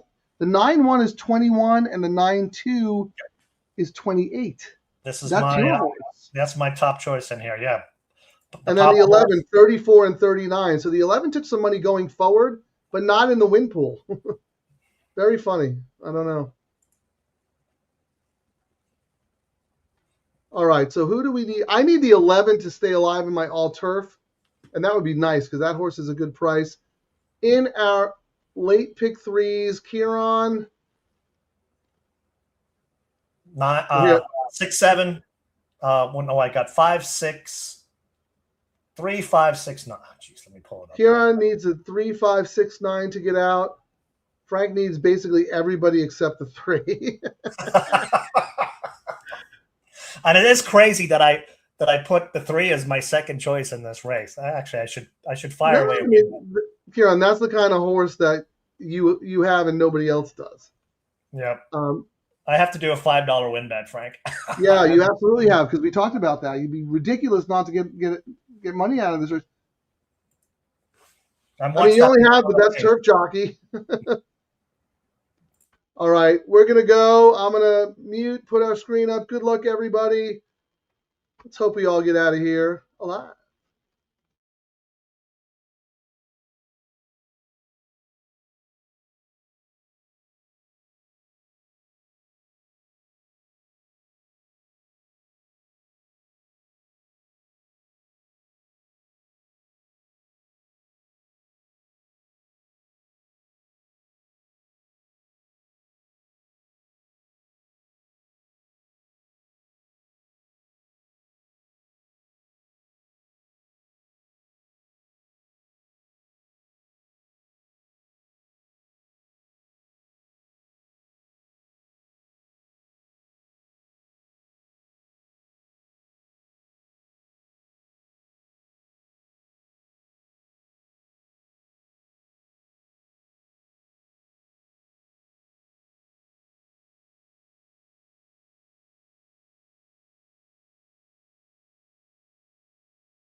Sorry, Frank.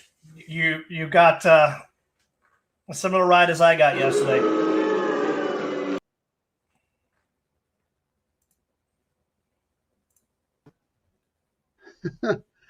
Yeah, I mean, I knew that was a bit risky with that horse. That's kind of my own fault. I could have been a little more clever in the way that I bet that. I didn't want to spend a lot of extra money using a bunch of horses in the first leg of the all turf. So we're both out of the all turf, but we're looking good in the late pick 3 with a 5-1 shot. Yes, indeedy, and DeMauro O'Neill. You know what I mean? We talked a lot about that one as well. So very, very nice. We'll see what the double, the 5 into at the end, Frank. 5 ended up being the second choice into the 1 in the next race. What's interesting, though, Frank. Say that again. I'm looking at the numbers now. After the jump on the will pays, the 2 into the 1 was paying 19. The 2 into the 2 was 21. The 5 into the 1, 18. The 5 into the 2, 37. So, I mean, we'll see it when it's all official and whatnot. So how about this? DTL Crew shout out.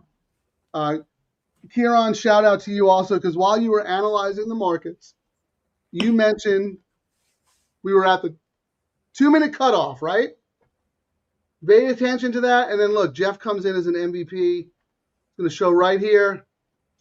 The 5 just dropped from 10-1 to 5-1. And we knew immediately that was smart money because we were right at the cutoff. So that was a really good. Ciaran, why do we do this show? Why don't we just put our picks in the morning and forget about it? Because that's easy. I mean, they probably don't even bet the picks they do that day. But when they hit a 3-legged 50-1 horse, oh yeah, look at this! I called 19 horses yesterday. One of them won. I mean, you look like picked 8 horses. We talk smack, horses, and it was the 8th one. Yeah, and we talk smack to each other as we do our bets, and we fire away. That's what it's all about. This is a great example of why you need to pay attention. If you just want to go to the racetrack and drink and gamble with your buddies and just have fun, whatever, that is fine. But if you want to get a little more serious and you want to make money, especially in a pool where you have an edge, right? You have a 15% low takeout, so your money's already in good. And you have a higher minimum, so your handicapping has to come into play, okay?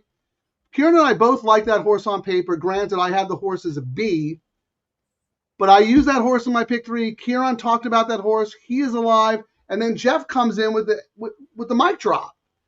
So if you weren't interested in that horse this morning and you heard this show and then saw what Jeff posted, how do you not use that horse? And then we also talked about how people might have downgraded that horse because the win jockey went to another horse. And we talked through how not necessarily the thing because Hara's getting more business, So he's going to be – that's not a reason to not use right now.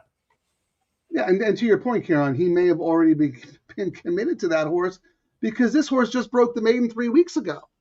And Doug had no idea that this horse was going to be in this race because the horse was still a maiden 3 weeks ago. And maybe Hara has been working because Drispley got hurt.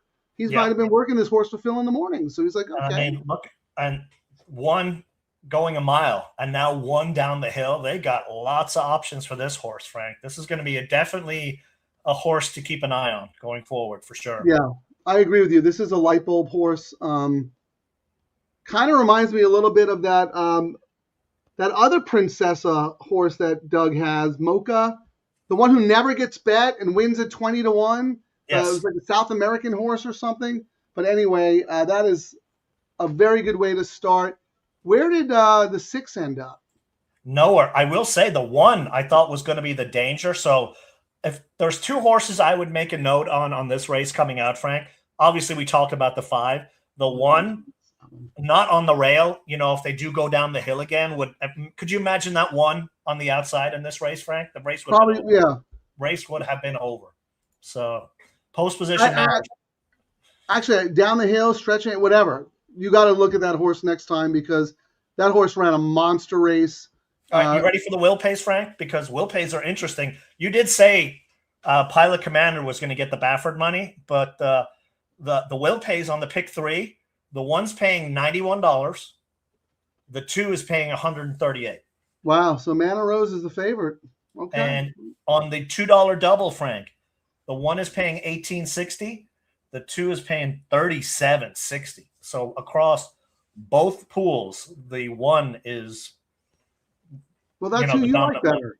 Yes, that's the one I like better too. Yes. So I mean, the public money seems to agree with you and less with me. This might be considered one of those 8 to 5 shots who is great value. Yes. I might have to bet a lot of money. Oh no, but Pilot Commander opens up at 3 to 5. Wow. Now, I know it's really early and there's actually 37K already in the double pool, Frank. No, but Ciaran, look at the win pool. Look at the win 2. Pool has, yeah. The 2 is the favorite. Yeah. I think we'll see more money come in, but who knows? No, I agree with you. We will see more money, but when you see a Baffert open like that, that's strong. Considering Mana Rose took all the money in the multi-race. Yeah. So. Into the next leg, Frank, it looks like they're making. It's way too early, though. I mean, there's 40,000 in the pool already. Like, it's a healthy jump off the bat. You know what I mean? You know why? Because it's the $5. Yes. People play it. That's a good point. 40,000 is a lot of money. Okay. So into the next race, the 1 to the 1, that horse coming off the March layoff is paying $48. The 2 to the 1 is $66. If we scroll down, the favorite using the 1 who we think might go favorite, it's 1 with 8 in the next leg. And the 8 in the next leg is who? Captain Chuchis, the Papa Drama horse, is the favorite with the 1. And I don't mean to interrupt you, but can I ask you about that horse? Because yes. You loved that horse last time, and I X'd the horse, and I'm Xing the horse again. Do you like that horse today? I mean, if you look at the way I ranked the horses in this race was 10, 1, 6, 7, 8. But I could not use the horse, but okay, no. It was my last choice in the race. You know what? That's actually very important information for me, because last time you singled the horse. You absolutely love the horse. So the fact that you have that horse as your 5th choice tells me that horse is not going to win today. And the reason I did downgrade it is because I don't know. I've not seen Edwin. Is he somewhere else? Did he go to ride anything in Saudi? I've not seen him around. Or is he raced today? Because I loved him on the horse, and the horse had won so many times, but Giraud is winless for Papa, believe it or not. So I was like, well, I believe it. Has he ever ridden for Papa? 3 times. So he's 0 for 3. I mean, it's not that big of a deal, but the horse had won 4 in a row, so there was no way I was not going to use it. Here's the thing, like, that horse is a wire-to-wire type horse. Maldonado is one of the best wire-to-wire. And then you put Giraud up, who, is not aggressive at all. So to me, that's like a really weird mismatch on that horse. Now, I could be 100% wrong. Also stepping up in class, 3 monster races in a row as 2 monster races in a row as a 6-year-old. If that horse wins again today, like, I'm just like. That's why I had to throw it in, because I wasn't going to let it beat me, but it was all the way down on on the end of my ticket. You threw the horse in reluctantly. Correct. So that tells me a lot, because last time I'd won money on it before. I mean, as I said earlier, if I had to pick a horse to single, on that whole thing, it was the 10 is the one I liked the most. And it was interesting how I said the last time Sadler won on his cold streak that's been going on now for 27 races was this horse with this jockey. Mm-hmm. The 1, how is this 1 going to be off a March layoff? Who knows, but this trainer, he's had 4 horses, Peterson, small stable. He's had 4 horses so far, a win in 2 seconds. So how do you discount something like that? And this year, across everything, he's winning 24%. Then I had to throw in a Powell horse. So I went with Baldero with Diego on. And this is a horse that's always around the wire, occasionally wins kind of thing. So, I mean, as we said, Tough race, but watch it chalk out. Well, we'll do some pool analysis and we'll start working on our double in just a second. But we got a lot of comments, and I would like to go through and acknowledge them only because I love seeing Brooklyn John in the chat. He used that 5 to start his pick 3, so that is great to know. Good for you. Good result here for Jay as well. He likes the 1 or the 8. Wow, so he's alive to the 1 or the 8 in the all turf. Again, we'll come back on that. Barrios with an awful ride. Barrios was on your wise guy horse, wasn't he? The 3, I think. Let me look. Yeah. Yep. Katonia. I didn't notice. I'll have to go back and watch the replay. But I don't know if anyone was beating that horse today. And again, like Ciaran said, the horse to take out of that race is probably the 1, because the 1 is still learning and improving. How about this, Ciaran? Do you agree with this? Mirko de Moro, Turf Magician. Oh, absolutely. Absolutely. And we jumped on that early down at Del Mar. He went cold, but now, I mean, these guys going hot streaks and cold streaks, and I see this dude starting to heat up again, for sure, on turf. Yeah, well, you were on his very first win on Ribbons when he won in wire-to-wire fashion.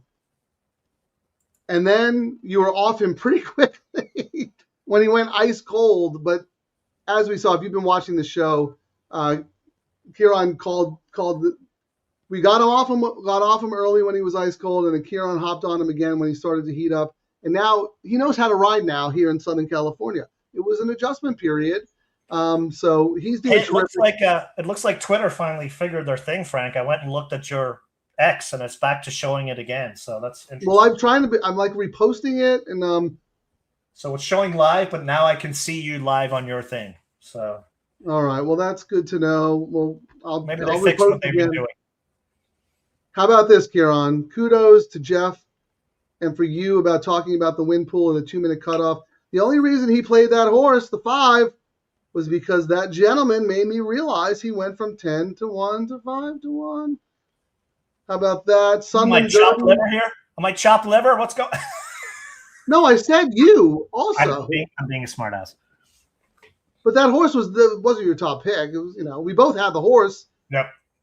But I mean, there was the market analysis, which is what's. Well, there we go. I mean, he's on a heater right now. That's for sure. Here, I want to address this because we were talking about conditions. Love horses that just broke the maiden nicely, then try winners, trying and failing. I agree with you, but mostly on turf, though. I don't like it on dirt at all for whatever reason. I'm the same. But like Ciaran mentioned, like the light bulb went off on that horse, and don't let the jockey change mess you up because that horse just broke the maiden, and Harry may have been committed to Phil, whatever it was. And I wrote about this in the Matrix. Drink, take a shot.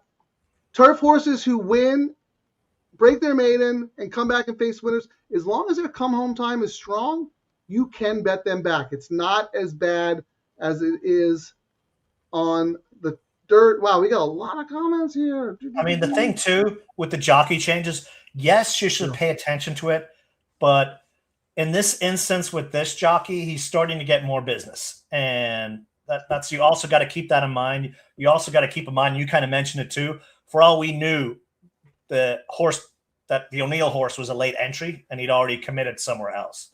And then the other thing I like to look at is if we had a jockey who's winning at 3%, and you get someone like DeMoro or Harrogate on, that's when I would really upgrade the horse. But then you also got to look at it if it's a small stable and they put an unknown jockey on. Sometimes they're trying to get the price because they're going to put their win money on it too. So there's a lot of stuff you got to kind of think about as well when it comes to jockeys. Yeah, and I think the moral of the story is if you like the horse, you like the horse. That's it. If you see some weird jockey movements and you like the horse, just keep the horse you like, but maybe upgrade the other horse, but never downgrade or X out a horse you like because you think there's some jockey stuff going on. So here's an answer to your question, Ciaran. Maldonado is at Sunland. Okay, that explains it. Okay, there we go. And he just won the Sunland Derby. Thank you, guys. We're all Santa Anita all the time, so we have tunnel vision here, but thank you. So, Frank, if knowing that with Maldonado, being gone, does that make you look at Captain Coochie's again? No, not really. I don't Okay. like the horse stepping up in class. I don't think he's going to be able to wire this tougher group. And I don't think this jockey's riding style suits the horse. The win money stopped coming in on the 2 right now, Frank, and the 1's taking the lead. And Yeah. the Bafford's showing the usual, I mean, not the usual, but the show jumping money in there, the non-believers, 20K to win, 8,200 to show. Yeah, I mean, that is so weird. Like, yeah, in the double will pays, like you mentioned earlier, like it's not even close. The 1 is 18 and the 2 is 37. The double will pay is paying double, and the pick 3 is paying 50% more, which is it's not even close. You usually do not see that with a Bafford horse, especially when there's when his other Bafford scratched, So not even close, which really scares me because I expected this Bafford to be odds on, and I expected him to be favored in everything. That makes me question a little bit, but at the same time, he's good value. Yeah, I mean, I'm looking around at we're 78K in the double pool right now, and the 1 to the 8 still remains $44. The 2 to the 8 is $59. The 1 to the 1 is $49. The 2 to the 1 is $57. So the betting is saying it's between 1 and 8. My 10 is second choice, it looks like. 1 into the 10 is $62. 2 into the 10 is $71. So, and then after that, everything takes a jump. Like they're pretty much saying in the next race, Frank, it's between 1, 8, and 10. 1, 8, and 10. Let me look real quick here. 1 on the whim. 8. Wow, Chuchi's. Ugh. And Kokasan. Yeah, I have the 1 and the 10 on various tickets. I X Chuchi's again. Real quick here, the all-turf will pays for those who are alive. Oh, I forgot to look at that. Do you need them? Yeah. Or do you have? No, here's some of them. I think his name is Paul, if I'm remembering correctly, Mountain Nate Ice. Paul posted that the 1 is paying $431 in the nightcap, the 6, $880, the 7, $1,300, the 8, $390. So I'm assuming he's alive to these. So those are all pretty darn good. Yeah, I just went and looked. Yeah, so looks like the favorite on the all-turf, Frank, is the 8 at $397. Then it goes to the 10 at $419. Wait, the 8, Captain Chuchi's? Captain Chuchi's. He's the favorite? He's the favorite, yes. And he's the favorite on the doubles, and he's the favorite on we're going to probably see him be the favorite on the pick 3. Then Well, speaking of the doubles, Ciaran, we got to put a community ticket together here. Okay. Oh, my God. Now I feel like we're going to have to use Chuchi's. Oh, boy. I'm happy with my pays on my doubles because I was doing a $30 double, 1 into the 10-1, as my lowest pay, and that's 6 times 48 and 6 times 58. I'm going to leave that double as is. I like that one. And my other one is the 1 into the 6, 7, 8, 10, and my 1 into the 6, 7. The 8 is the 8 is the one that's paying the least amount of money for me, and it's only a $10 double. Yeesh. That's the one that's a little surprising to me. Well, let's look at the 1 and the 2 are the most likely winners here. So correct. I'm going to write down 1, 2, and then if we're looking for an upsetter, what is the 4's price? Might just bet the 4 to win, and exact is with those horses over the 4. Yeah. T'Challa. I mean, maybe we'll play the 4 if we like the same horse in the nightcap, we can do a little bit of a double. But I'm writing down 1, 2, 4, and in the last race, I'm just going to read off my order of preference, and then you tell me your order of preference, and we'll figure it out. Okay. 9, 10, 5 are my A's, and 1, 6, 7 are my B's.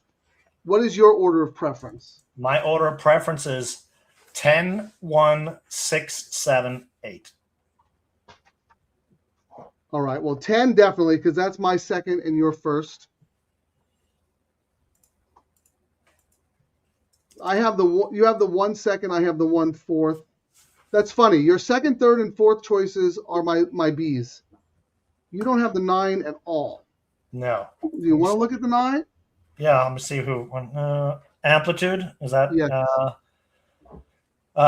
Claim. Oh, a Chad Brown horse, Sadler, Hector. Just nothing. I liked the speed figures more on the other horses at prices than that one. Cut. Well, I think we have to use the 10 just because it's my second choice and your top choice, right? Correct. Okay, let me write that one down. Now I'm going to pick a horse. I want to use my 9. Now you get to pick a horse. I'm going to say, I'm going to say this is a mile. I'm just claiming. We talked about Leonard Powell earlier, Frank, and he's got 2 horses in here that I'm both using, the 6 and 7. But we've talked a lot about DeMoro, and DeMoro for Powell is winning 40%, 70% on the money for a big flat bet profit. So I'm going to say let's use the 7 as my price horse. Okay. Well, no, not as your price horse, just the horse you want to use as a second choice, because we're already using the 10 that I said is my top choice. So I'm going to go for a price. I'm going to upgrade the 7. So you're saying we do 1, 2, 4 with 10, 7. Why not the 6? Just out of curiosity. Because you have the 6 ranked above the 7. Yeah, I mean, head 1. I'm going to give the upgrade on the 7 right now. I mean, this morning I had it that way, but I'm going to kind of pivot because as I look at this one more, I'm looking at a big mild rally. It was a Rispoli special where he kept coming too late on this horse. So maybe, Mirko might be a difference maker here. And Powell gave the call to him, the other Powell, the higher price Powell. So that's why I'm going to do that. I'm going to pivot and say I actually like the 7 over the 6 right now. Yeah, fair enough. I mean, that's why I asked you. I just want to make sure that we're not overlooking anything because what you like this morning isn't necessarily what you like this afternoon, and that's fine. So I'm going to look at the imputed odds real quick on optics. So the 1 is 4.31. Of the 3 Leonard Powell horses, I will tell you in order. The 6 Baldoro is 9-1 in the imputed double odds, and then the 5 and the 7 are basically the same price at 11. Captain Coochie's is the favorite in the imputed doubles, 3.89, and then the other horse who's taking the good money is our Kokasan at 5.38. So nothing overly shocking in here, except for me that Choochies is, going to go off favorite and probably win again. And how about this, Captain Choochies, sharp as jailhouse coffee. All right, let's look at some will pays probables then, Ciaran, if you don't mind. I did look at the probables, and I already said I think we're going to do the 4, right? You wanted to use 1, 2, 4, so I'm going to say. Hold on. Slow down. Let's look at the combos here. 1 with 10. What's that? Say 1 again. With 10. 1 with 10 is $62. How much? 62. 62. 1 9. 120. And 1 7. 126. Okay, 2 10. 72. 2 9. 139. 2 7. 146. And then 4 10. 688. 4 9. 1312. And 4 7. 1119. 11. Okay, now what were you saying? Did I miss anything? I was saying we could get away because the picks are so good doing a $5 double, the 4 with the 10, 7, 9, and it costs us $15. Correct, yes. And then if we did $10 with the 1 into the 10, we get 122. The 1 into the 9, we'd get 226. The 1 into the 7, we'd get 250. Maybe we don't even need to do I don't know, if we do $10 on both of that's just another $60. You want to spend that money, Frank? What do you think? Well, we're spending $60 and our lowest is what, 120 you said? Yes. It's not horrible. I mean, you know what I mean? Like, okay. it's what do you think? Oh, sure. Why not? So we'll be spending, it's going to be a $10 double, 1-2 with 7, 9, 10. And that's going to cost us $60. So we're spending $75. And we're hoping if our chalkity chalk hits, we've got some money in the kitty. And if our crazy one hits, drinks are on us. All right. So that's All right. 3 times 2 is. So that, no, we're going to spend a little more. We're going to spend, because we got to do the $5 double.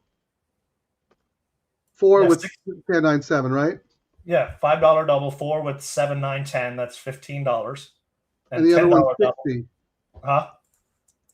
The other one costs 60, right? Yeah, 60 plus 15 is $75, Frank. Yes. Okay. I just want to make sure I got the math right. So here, let's just double check this for me, Ciaran, if you don't mind. Oh, we got 0 minutes to post. I better fire this in before we get cut off. You got time though. They're still behind the gate. But yeah, that's the DTL community ticket.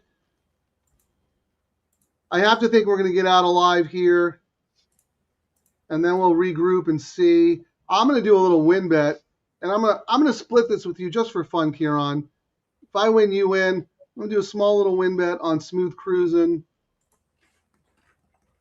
Root for the Headleys. Actually, I mean, 12-1 morning line to 7-1, so it did. I know. It got That's some money, dude. That is money. And it actually, I mean, it's gotten win money. $15K to win on that horse. 37-33. I mean, the one is 65K, 10K, 58. They're hedging. That horse has money. Yes. All right, they're in the gate. Good luck, everybody.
What a horse, dude.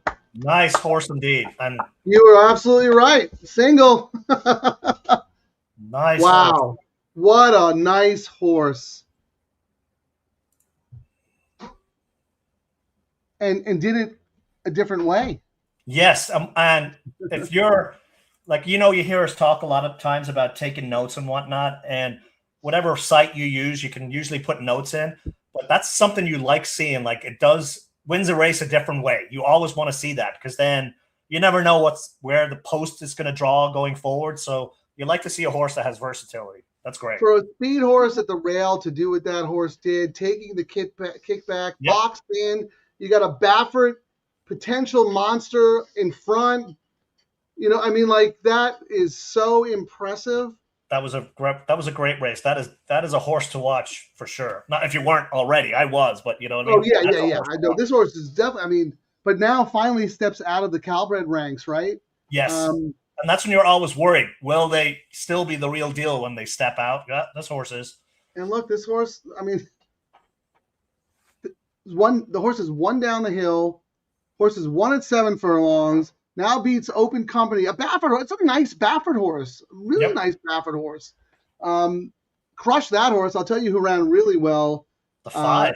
Yep, the 5 ran very, very well. I was actually, I saw that horse and I was like, oh, please, Mana Rose, be what I think. No, turning for home, I said to Terry, because this is Run Fast Racing. So this is talent agent Adam Kluger and some of his clients like Little Yachty and Little Wayne own part of Run Fast Racing. So I was like, oh my God, Run Fast Racing, they're going to win the stakes race. She goes, really? She goes, did you bet him? I go, no, I asked the horse. And then Mana Rose leveled out, and I was like, oh, no, he's not going to win. Yeah. But for a second, he looked like he was going to win. Yep. Unbelievable. Who owns Mana Rose? Good for these connections. All right. We're official. We can see where all the money went, Frank. Let's start where we usually do on the pick 3 to see if we were correct. So the pick 3, Frank, the favorite on the pick 3 is the 8 at $124. The second choice is the 10 at 138, and then the 1 at 156. What about Choo-Cheese? Where's Choo-Cheese? Choo-Cheese is 8. That's the favorite, 124. Okay. Oh, I thought you said the 1 was the favorite. Sorry. No, one's third choice. It's 8, 10, 1 in order. And how much separation? We got $14 between the 8 and the 10, okay. and then another $16 to the 1. And let's look at the double. The double, Frank, the 8 is $32. The 10 is $42.50. The 1 is $58, and then it starts going up. Well, actually, yeah. I mean, the other 2 sneaky horses that took money on the double, Frank, were the 6 and the 7 at $121.50 and $122.50. All right. Well, we're gonna have to figure out what you're probably. I think you're alive in the late pick 3 and the double. You're alive in a lot of stuff. So is the DTL crew. I have to check because I know I use Mana Rose like as a B, but let me just say this though, because I was talking about the owner. So thank you, Brian, for joining us and saying that Bruce Zeitz, a nice old gentleman. Zoe Cadman interviewed him before the race. That's awesome. Zoe does such good work there. That is a cool horse, man. Like, he's like the next chosen Vron. He's a Calbred who just shows up every time and absolutely crushes it. So we're both out of the all turf, right? Correct. Okay. What sucks so let me put up your pick 3. Okay. First, just so we can confirm. I've actually got it twice, so I had the perfect scenario happen. Well, that's what I'm saying. Yeah, because you had your single. That's why I want to write it. I want to write down the combos and stuff. All right. Do you have the will pays for the pick 3? Yep. So 1, 6, 7, 8, 10. Okay. So in the just give me the $3 pay, and then we'll times it by 2 after. Okay. So what is the 1 pay in the $3 pick 3? 156. So 156 times 2. 6. 6 is paying 485. Nice. 485 times 2. 7. 422. These are good. Times 2. 8. 124. That horse is not winning, so that's the worst payout. Beat it. In the 10. 138. Okay, times 2. All right. Awesome. Good for you, Ciaran. Well, then I also, my other backup. I know. Dude, I know. Calm down. This is your moment. Let me shine the spotlight Not the on moment until 35 minutes from now, because I've had this moment where I went, where I've been, this is what I've been. No, your picks have been really good. I mean, like, you've been better than me. I mean, I hit the all turf the other day, but my picks have been ice cold. I thought the 2 was a cinch. Mana Rose, your single crushed. So now we're going to go to your double. Just tell me what the $5 minimum pays. So you have 10-1 and then 6, 7, 8. Okay. So all the same numbers. 1, 10, 1. Yeah. So what is the double? $5 double to the 1? 58. 58 times and you have it 6 times, right? Correct. So 58 times 6. Okay, 6. I just flipped away. Double to the 6 is paying 121. 121, and you have that one twice, right? Correct. Okay, 7. 122. 122 times 2, 8. $32.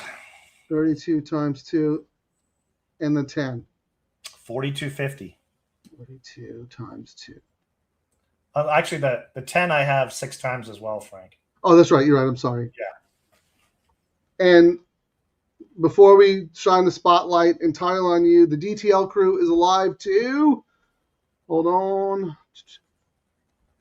10-9-7. Oh, that's interesting. My 9 is in there, so I could actually end up being the hero.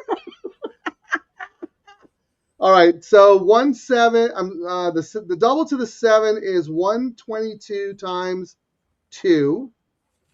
All right, what does the 9 pay? The double 156. times 2, and then the 10, who we both also like, times 42. 42 times 2. All right. Well, obviously, I mean, I'll look like a hero if the 9 wins, but I don't want to root for the 9. I want to root for your best result. We spent $75 and we'll walk away with an 11% profit. When you leave the track with a profit, that's a good day at the track. And that's why the 15% takeout comes in so handy, because that's the difference between a winning day and a losing day. Yep. All right, Ciaran. So your best result, well, we'd have to do the math because you have some combos 6 times, but I'm going to assume the 6 or the 7 would be best for you. Yes. But, dude, congratulations. You played this very well. To be alive to all this? Yeah, and I mean, that's us like structuring the tickets the way we want. And we were like, this is tough, plant a couple of flags. And when you plant a couple of flags, So, if they come to fruition, yeehaw, So if you don't mind, I'm going to put you on the spot a little bit because we talk about how handcuffing the bets and how we like to use one wager to inform how we're going to play the next couple. So I'm going to put up your all turf.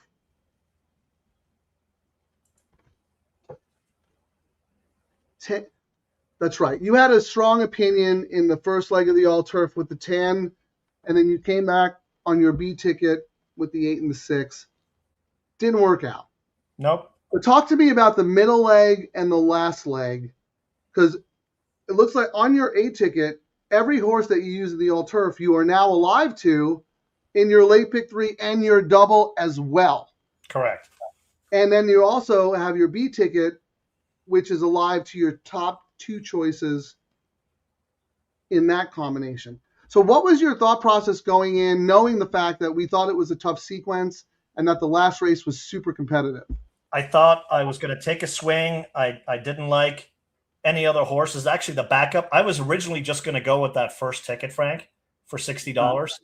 But then, I was like, when I handicapped the card, I was still annoyed about yesterday. And I was like, am I going to let my annoyance for a jockey cost me, an all turf? So I did that backup ticket with the B just because it was such a tough race. But I liked this. I thought I needed to get out of this first leg being kind of tight because I needed action in the other 2 legs. So I was okay with what happened. And then, like we said, I could come back with the pick 3 and do it and then see what the doubles were paying. And when we were doing the show, I was like, I actually like my pays in the doubles. I'm not adjusting anything.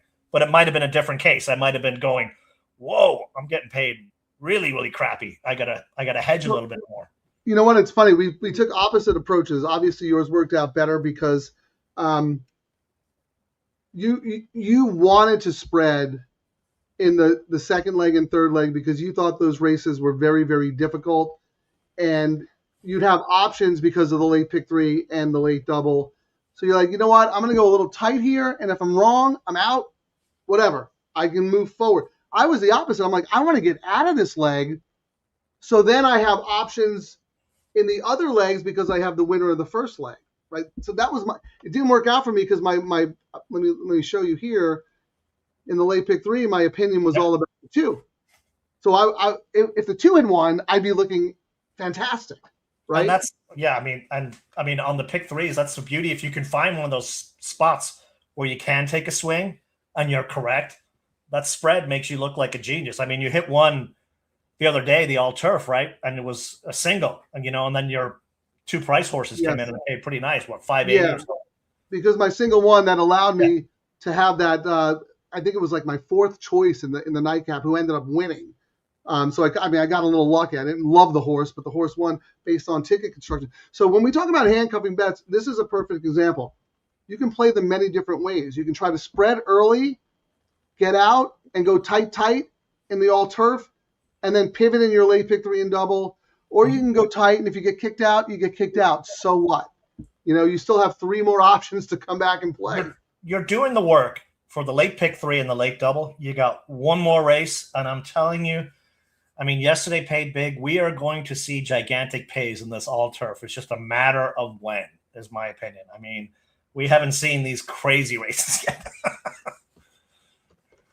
I'm just going to tweet out my man at California, pick 4, alive in both the $3, because people need to know, man.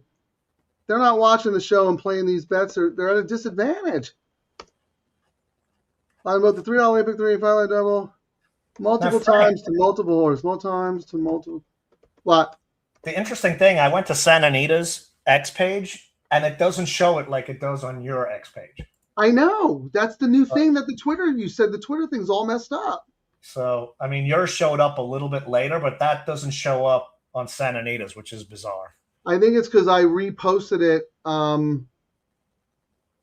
I did some repost where I shared the direct link, and then I did the same thing for Santa Anita, and it's still, I don't know, man. All I know is that Chappie had the same problem when he did it. We're going to have to find out during the dark days here. 11 minutes to post. Tell us your opinions. Anyone alive to anyone? Who else should we be rooting for? Ciaran's got amazing coverage. DTL Crew is alive to the 7, 9, 10. Do we need to hedge? Do we need to look at win bets, trifectas? Let's look at the tote. Is that Chuchi's taking a lot of money? 5-2.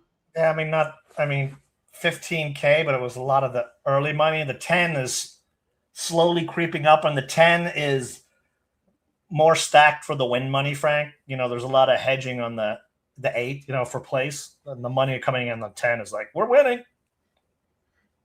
I wish the 10 had a better post. That's my only concern. Same with the 9. The 9 and the 10, both drawn outside, not the greatest. But you got a jockey who is riding very, very well of late. Ayusu. And he was someone who was, when he was cold, I was kind of off him. I do not toss him to the curb anymore. I mean, his win stats haven't added up yet, but he's good, though. He's starting to get, we talked kind of the same thing with Kyle Frey. It's not showing up in the win stats, but with the horses he's on, he's giving them a chance to win. You know what I mean? And when they get good horses, they're going to start winning out of all of a sudden. And those are guys you might get a price before everyone else hops on the bandwagon. When I was doing the Golden Gate Hour stuff for Santa Anita, he was up there, and he was under the radar up there and was very, very good. Came down here, took him a little bit of a while to adjust, but he's good, and he's young, and he's still learning. And you're always going to get a price on his horse, right? Because everyone's gravitating to the other jockeys. And the other thing that I've lost money as well, like with the Phil horses, I've lost a couple of, all turfs because I've tossed the Phil horse that had him on, and they've outperformed and won. You know what I mean? So he's actually riding the best for Phil right now. Well, yeah, that's the thing, right? He's obviously not Phil's a guy, but starts winning. He's more than competent. So when Phil puts him on, he goes, all right, I might be riding Phil's B team, but I'm going to ride the hell out of the horse. Yep. And then you start getting the A-team horses because that's the winning jockey, and the other guys are doing what they do on horses in big races, and they're like, yep, you're back of the line, you go again. So here, how about this, Ciaran? We have some time, and I don't think I'm going to hedge at all. I mean, I'm happy if the DTL crew hits, so we all share a celebration. I'm rooting for you. You got great coverage. I don't want to bet against you. If I do anything, I might do a small win bet on the 9, just because it was my top pick, and maybe make a little more money, but not all that excited. I kind of came up with the 9 reluctantly because I didn't love anybody else in the race, and we talk about this all the time. New face in the crowd, right? Yep. This horse come from New York. You know the horse is going to be healthy and happy because was with Chad Brown. Correct. Now Sadler's got the horse. But I'll tell you this, New York breds, oh my God, they are not usually any good. So even though I always upgrade East Coast turf races, not that Yeah. for a New York bred to come here and win an open company, I wanted to not like this horse at all. I ended up by default because I didn't love anyone else. But the main thing, Berrios. I mean, Berrios probably could have had some options in here, and he ends up on this horse for Sadler. So I just thought that was pretty significant. Yeah, I mean, I'm looking at the stats here. He wins 29% for Sadler. And, No, I know. and Ayuso is 25%. So his two guys, but Berrios has way more mounts, 125, and Ayuso's only ridden 20 times for Sadler. Yeah, and Ayuso won with his horse last time, so of course he's gonna keep the mount. This horse comes in fresh. Sadler goes, Berrios. Okay, yeah. But anyway, what I wanted to talk to you about, since we have plenty of time, I don't think any of us are really going to do a trifecta or anything like that. First of all, we got Carryover City here. The 1 is alive and the 5 is alive, and that's it. Wow. So no choo-chees. Pick 6 players did not like the choo-chees. All right. And Who's the 5? Who's the 5? pick 5 players, Frank? The pick 5 players liked the 8's paying $527, 10 $586, and the 1 $643. And the late pick 4 peeps, 140 on the 8, 153 on the 10, and then 239, and then it starts getting we don't like anyone else.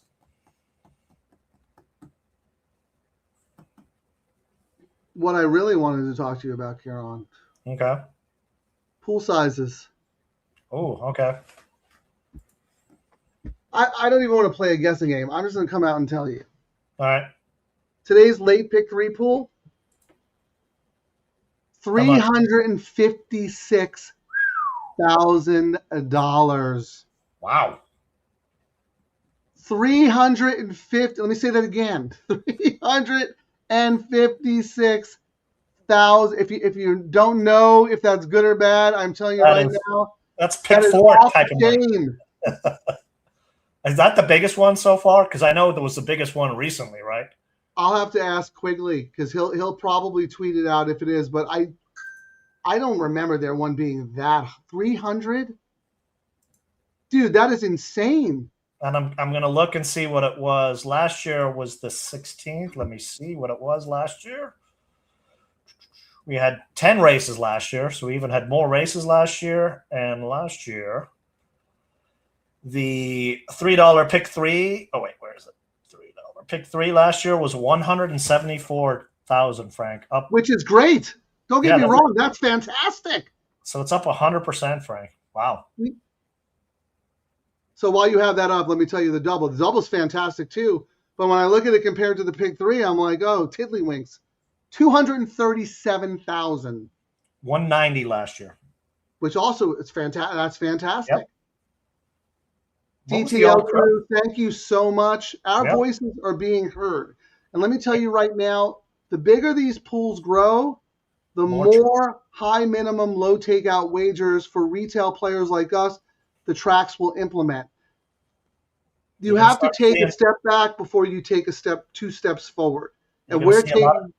a lot of tracks start to copycat, I mean, and keep it. They still kind of do it reluctantly, but when they start seeing, when you're growing player-friendly pools, no one's got a reason to talk smack anymore. Well, here's the thing. If you're growing player-friendly pools, if you have a show that is a live wagering gambling show that creates handle supporting it, and you actually market and advertise, Santa Anita's taking out ads in the racing form. They're actually promoting these bets Oh, because they yeah. want them to succeed, as opposed to someone else who just introduced these wagers. We help them out, and then they forgot about everything. Let's talk about another track who also has a $5 late double. Oh, you want to know what their handle was today, Frank? I just pulled it up. I did too. 61, right? 61,000, and the pick 3 was 56. And when we were doing the show, it was 95 was the lowest. No, it was over 100 every show we did except one. It's 95. And then last year, We love you, Santa Anita. You guys are amazing. You guys are the best. We love the DTL crew. Fantastic. I'm actually looking. Plus, you get Ciaran to give out. Anyone who's watching should be alive in the double and the three late pick 3, 1, 6, 7, 8, 10, and also the 9 on the DTL ticket. Yeah, they had no growth in their doubles and pick 3s over last year, Frank. What was last year? Last year, the $1 double was 73, and the 50-cent pick 3 was 60,000. Yeah, they're gonna we're gonna discontinue it because it's not doing as well as we thought it was. Mm-hmm. Well, maybe if you marketed it, maybe if you built a show around it, maybe if you encouraged people to gamble and taught them and educated them that this is great value, and posted every day on your X feed that it paid 100% more than the parlay, maybe people will show up and play. It's like they say, if you build it, they will come. They will come. But you have to tell them about it, right? Like I said, Santa Anita implemented it. Delmar picked it up. And since we started doing the show for Delmar and then kept it going, Santa Anita stepped up and they marketed it.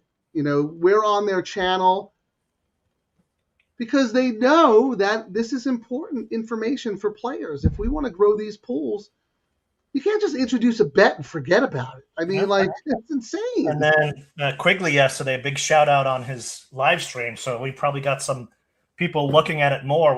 The more you talk about it, more people look at it. And they still, when we first started doing it, it was a double. And we said, you got to do the pick 3 too. And then the pick 3 is outgrown the double now because it makes sense to play them both. And next will be the all turf. We'll start seeing that one going too.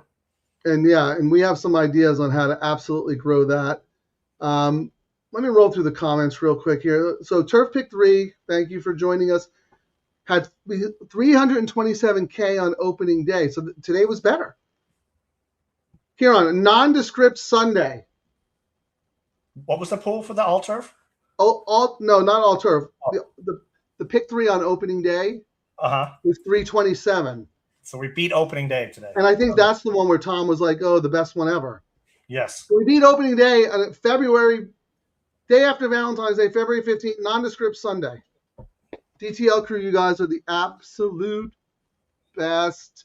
Here, Scurvy Tooth, we always say this, support the tracks that support you. That is your tagline that we stole and adopted. So thank you much. Here's some info, Ciaran. Charlie must have been listening to either the Simul feed or FanDuel and said that the one might need one. Anyway, they're loading. We're at 499, Frank. We need one more subscriber to get to 500. One more, like and subscribe. Eduardo Rondon, I'm telling you right now, you better like and subscribe, and I'll tell you who won this race. All right, good luck, everybody. Good luck, Ciaran, man. Let's crush it. All right.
Yeah, but we were live for some I know. stacks.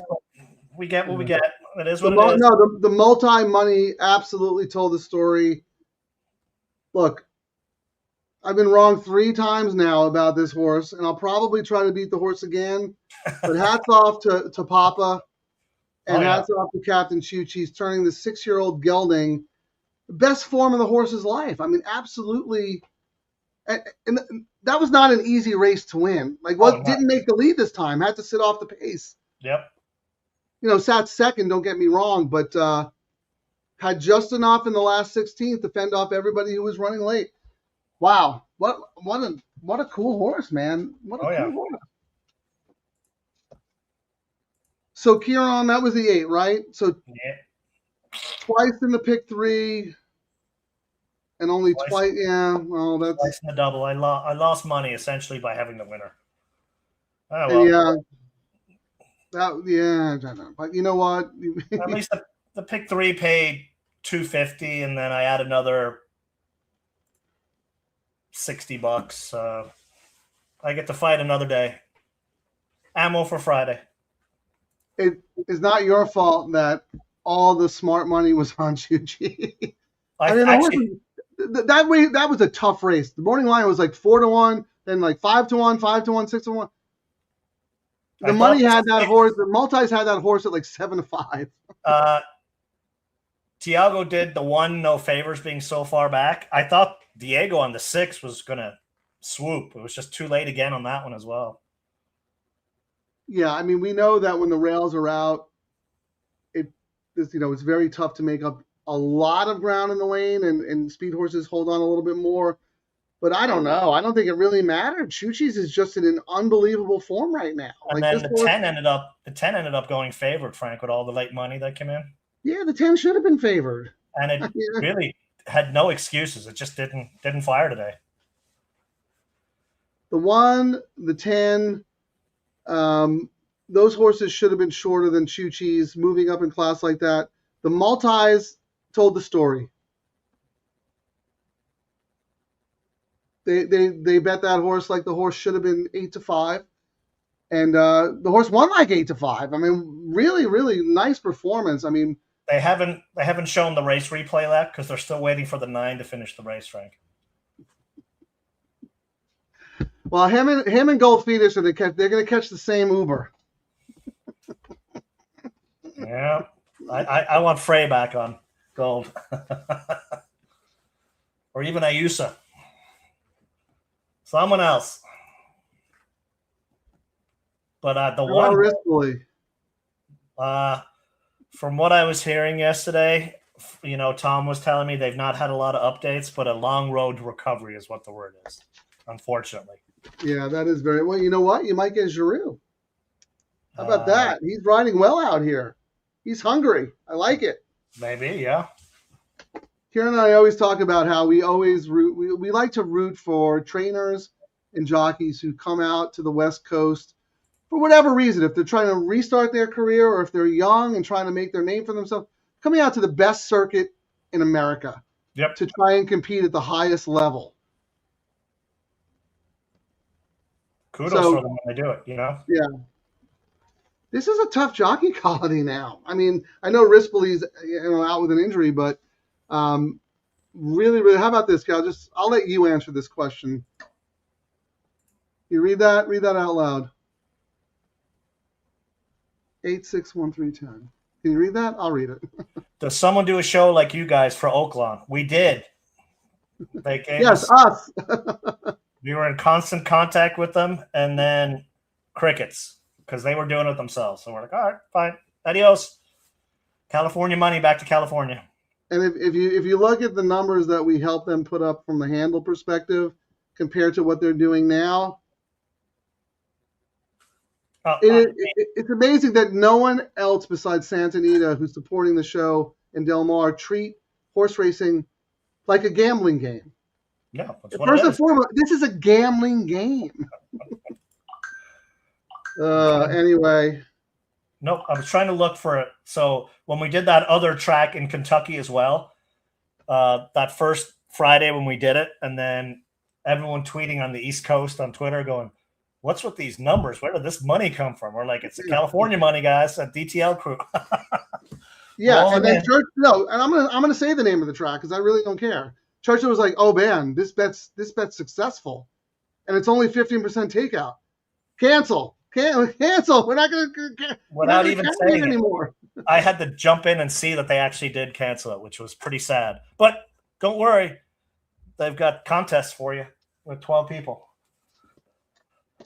Contests that don't make the minimum and have entry fees, and if you want to win the contest, you have to accept the fact that you're going to be at zero. You're either going to win or be at zero. And don't get me wrong, that's fine. If you're playing for $80,000, that's great. Yesterday they had the Express Bet, the Santa Anita contest, $500, 138. I know. 138. What was that other one? Let me see. They're the market leaders. They're the market leaders. Let me see. But how about this, Ciaran? I'm going to give you some credit. I know it didn't work out financially the way you were expecting it to, but I'm telling you right now, I don't think anyone would have expected Choo-Cheese to be such an underlay. The horse was an underlay, and that's not your fault. No, I thought it was going to be a sneaky price. You know what I mean? It was kind of hit, 5-1 in the morning line, new jockey. Yeah, someone got the word on that, and they hammered it across all the bets. Yeah, big full field, up in class. Like I thought the horse should have been 8-1. So I was way wrong. Jeff, nice work, guys. I didn't make the money I liked, but at least the handicapping was correct, which is what you want to take away from it. You didn't make the money you thought, but you're looking at it the right way is how I would, Well, you don't know that. There might have been some people who listened to you about Mana Rose and then looked at the market signals on Choo-Cheese and bet $100 double. I mean, that's how you play that one, right? We're going to look and we'll do the parlays in a second, but Scurvy Tooth, yes, hit the subscribe button, be the 500th subscriber. If you're the 500th subscriber, Ciaran will give you a paddock tour next time Gold Phoenix runs.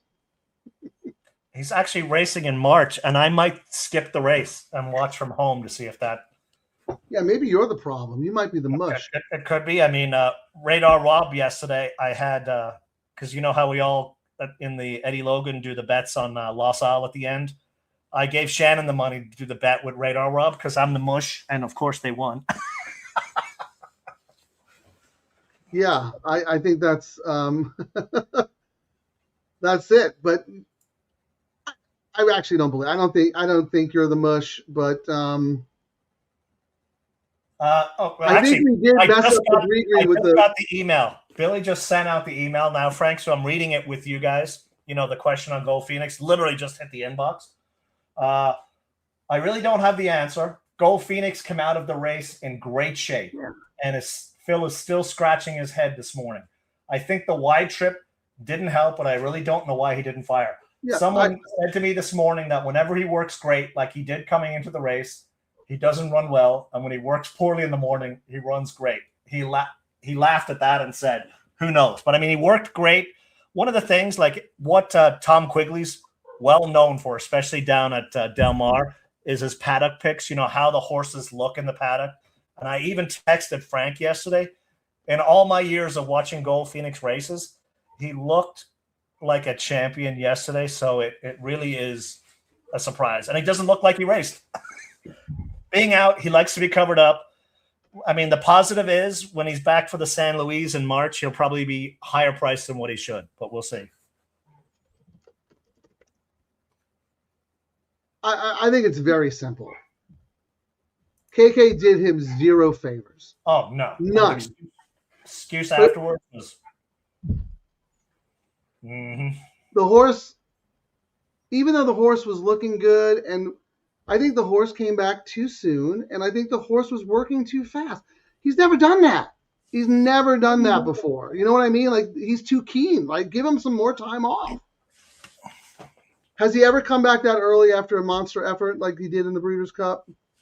No, but I mean, the reason he came back so early is because we were going to go to Hong Kong. And then, it's actually a really aggressive campaign this year. It's going to be Santa Anita March, Old Forester, Kentucky Derby Day, then the the Manhattan Stakes at Saratoga, then the usual, Eddie Reed, and then the Go Phoenix Handicap in August. So it's just the same roadmap, and Breeders' Cup again.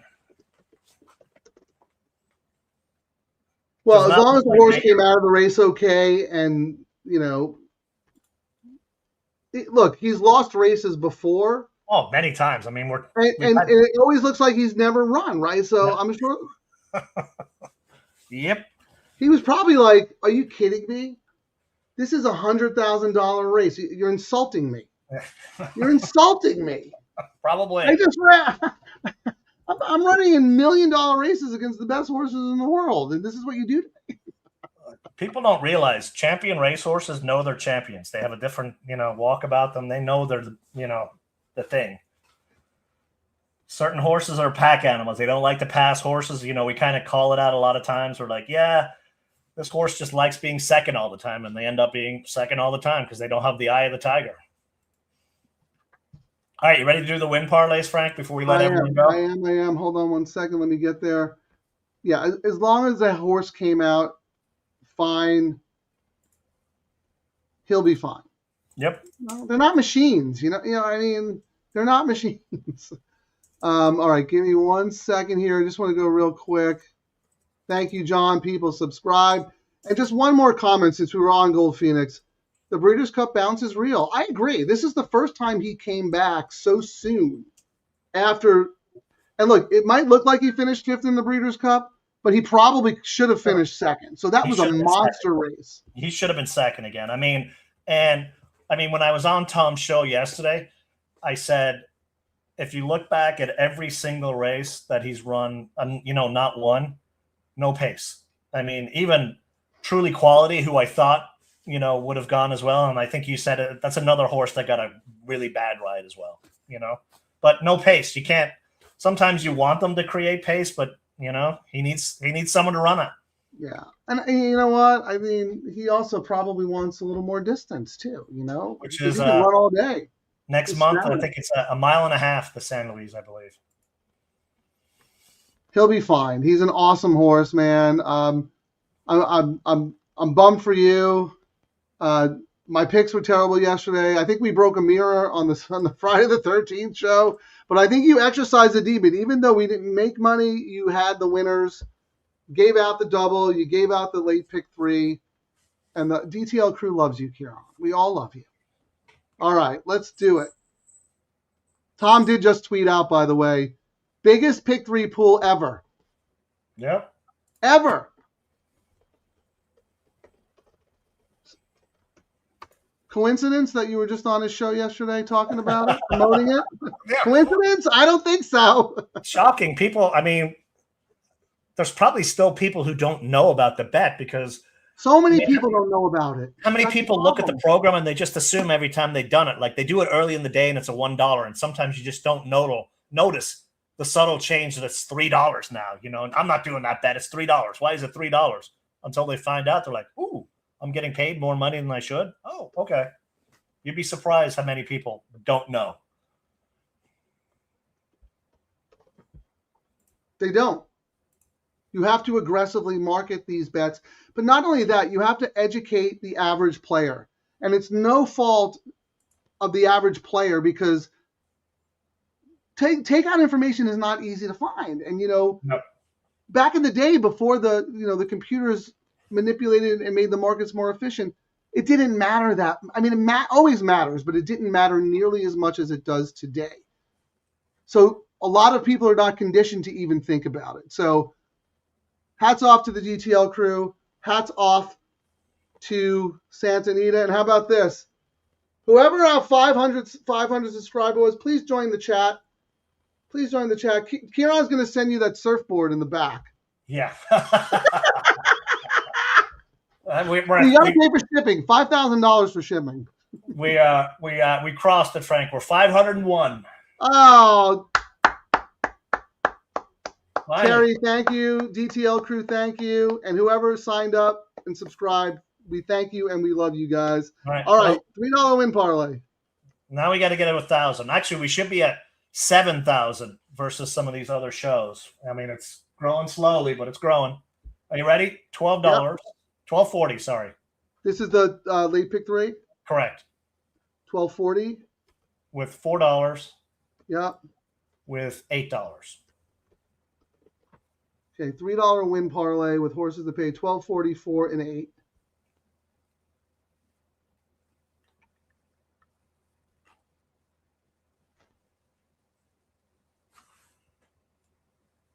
$148.80. Really? 124.80. That's the first time we've seen that. Maybe ChatGPT is doing it. Let me do it with my old-fashioned calculator. Maybe they're screwing things up here, because that's twice we've done it and it hasn't been. So okay, what the first horse pay? 12.40. So 12.40 divided by 2 is 6.20 plus 12.40. That's a $3 bet. You get back 18.60. What the next horse pay? $4. Times 4 divided by that 2 is 37.20 going into the last race. How much did the last race pay? $8. $8. 148.80. Nope, that's right. Choo-Chee's was an underlay. Yeah, it was a huge underlay. But we kind of saw that. We were like, why is it so low across the board? Well, it was the an double, underlay in every pool, Ciaran, every single pool. Yeah, the double okay, was, so that was the that was the late pick 3. What about the double? Double is $4 into $8. A $5 win parlay with horses. Man, if the 6 had gotten up, Frank, that would have been a payout that would have really shown, the pool blowing up. Almost, 4 and 8, you said? Yeah, $4 and $8. Okay, this is the double. $40. It paid 32. Another massive underlay. Some smart money. Yeah, money was right. But if Choo-Chee's doesn't win, can you imagine what they're going to pay? Yep, and I mean we had a pick 6 carryover, $34,000. That's funny. They didn't play Choo-Chee's. You thought Choo-Chee's would have been the only one alive. Which is probably why they ended up hammering the sequence, Frank. Correct. They did not have it, and they knew they didn't have it, and that's Correct. why, You're right. and that's why we're seeing the lower pays, which is just how it is. But 6 would have blown everyone out of the water. I mean, we were, F's and N's though, pots and pans. Can you look up the all turf? What the pay was? Yeah. We'll do the parlay. You can do the parlay. The parlay is $8.20 at the same time. All right, hold on here. Hold on. Leg 1 was 820. Yep. 820, comma. Okay, what else? 12.40. 1240 and last race 8. Yep. I remember this was 1240 and 8. Yep. This is the all turf, right? Correct.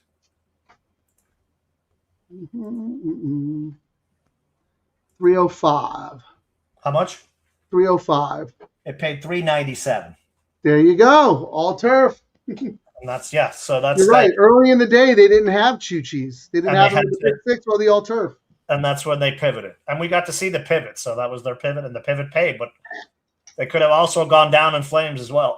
Correct. If they were not right about Choo-Chee's late in the day, yes, we would have seen such inflated payoffs, right? Here we go. Clarence, thank you so much. Dapitan Star in the house. Stables, Clarence, horse owner, has horses with Jeff Bondy. Always root for you. Thank you for joining us, man. We really appreciate that. Enjoy it with 5. And if Joy, you're out there, I think you're 501. So thank you so much. We really appreciate the support.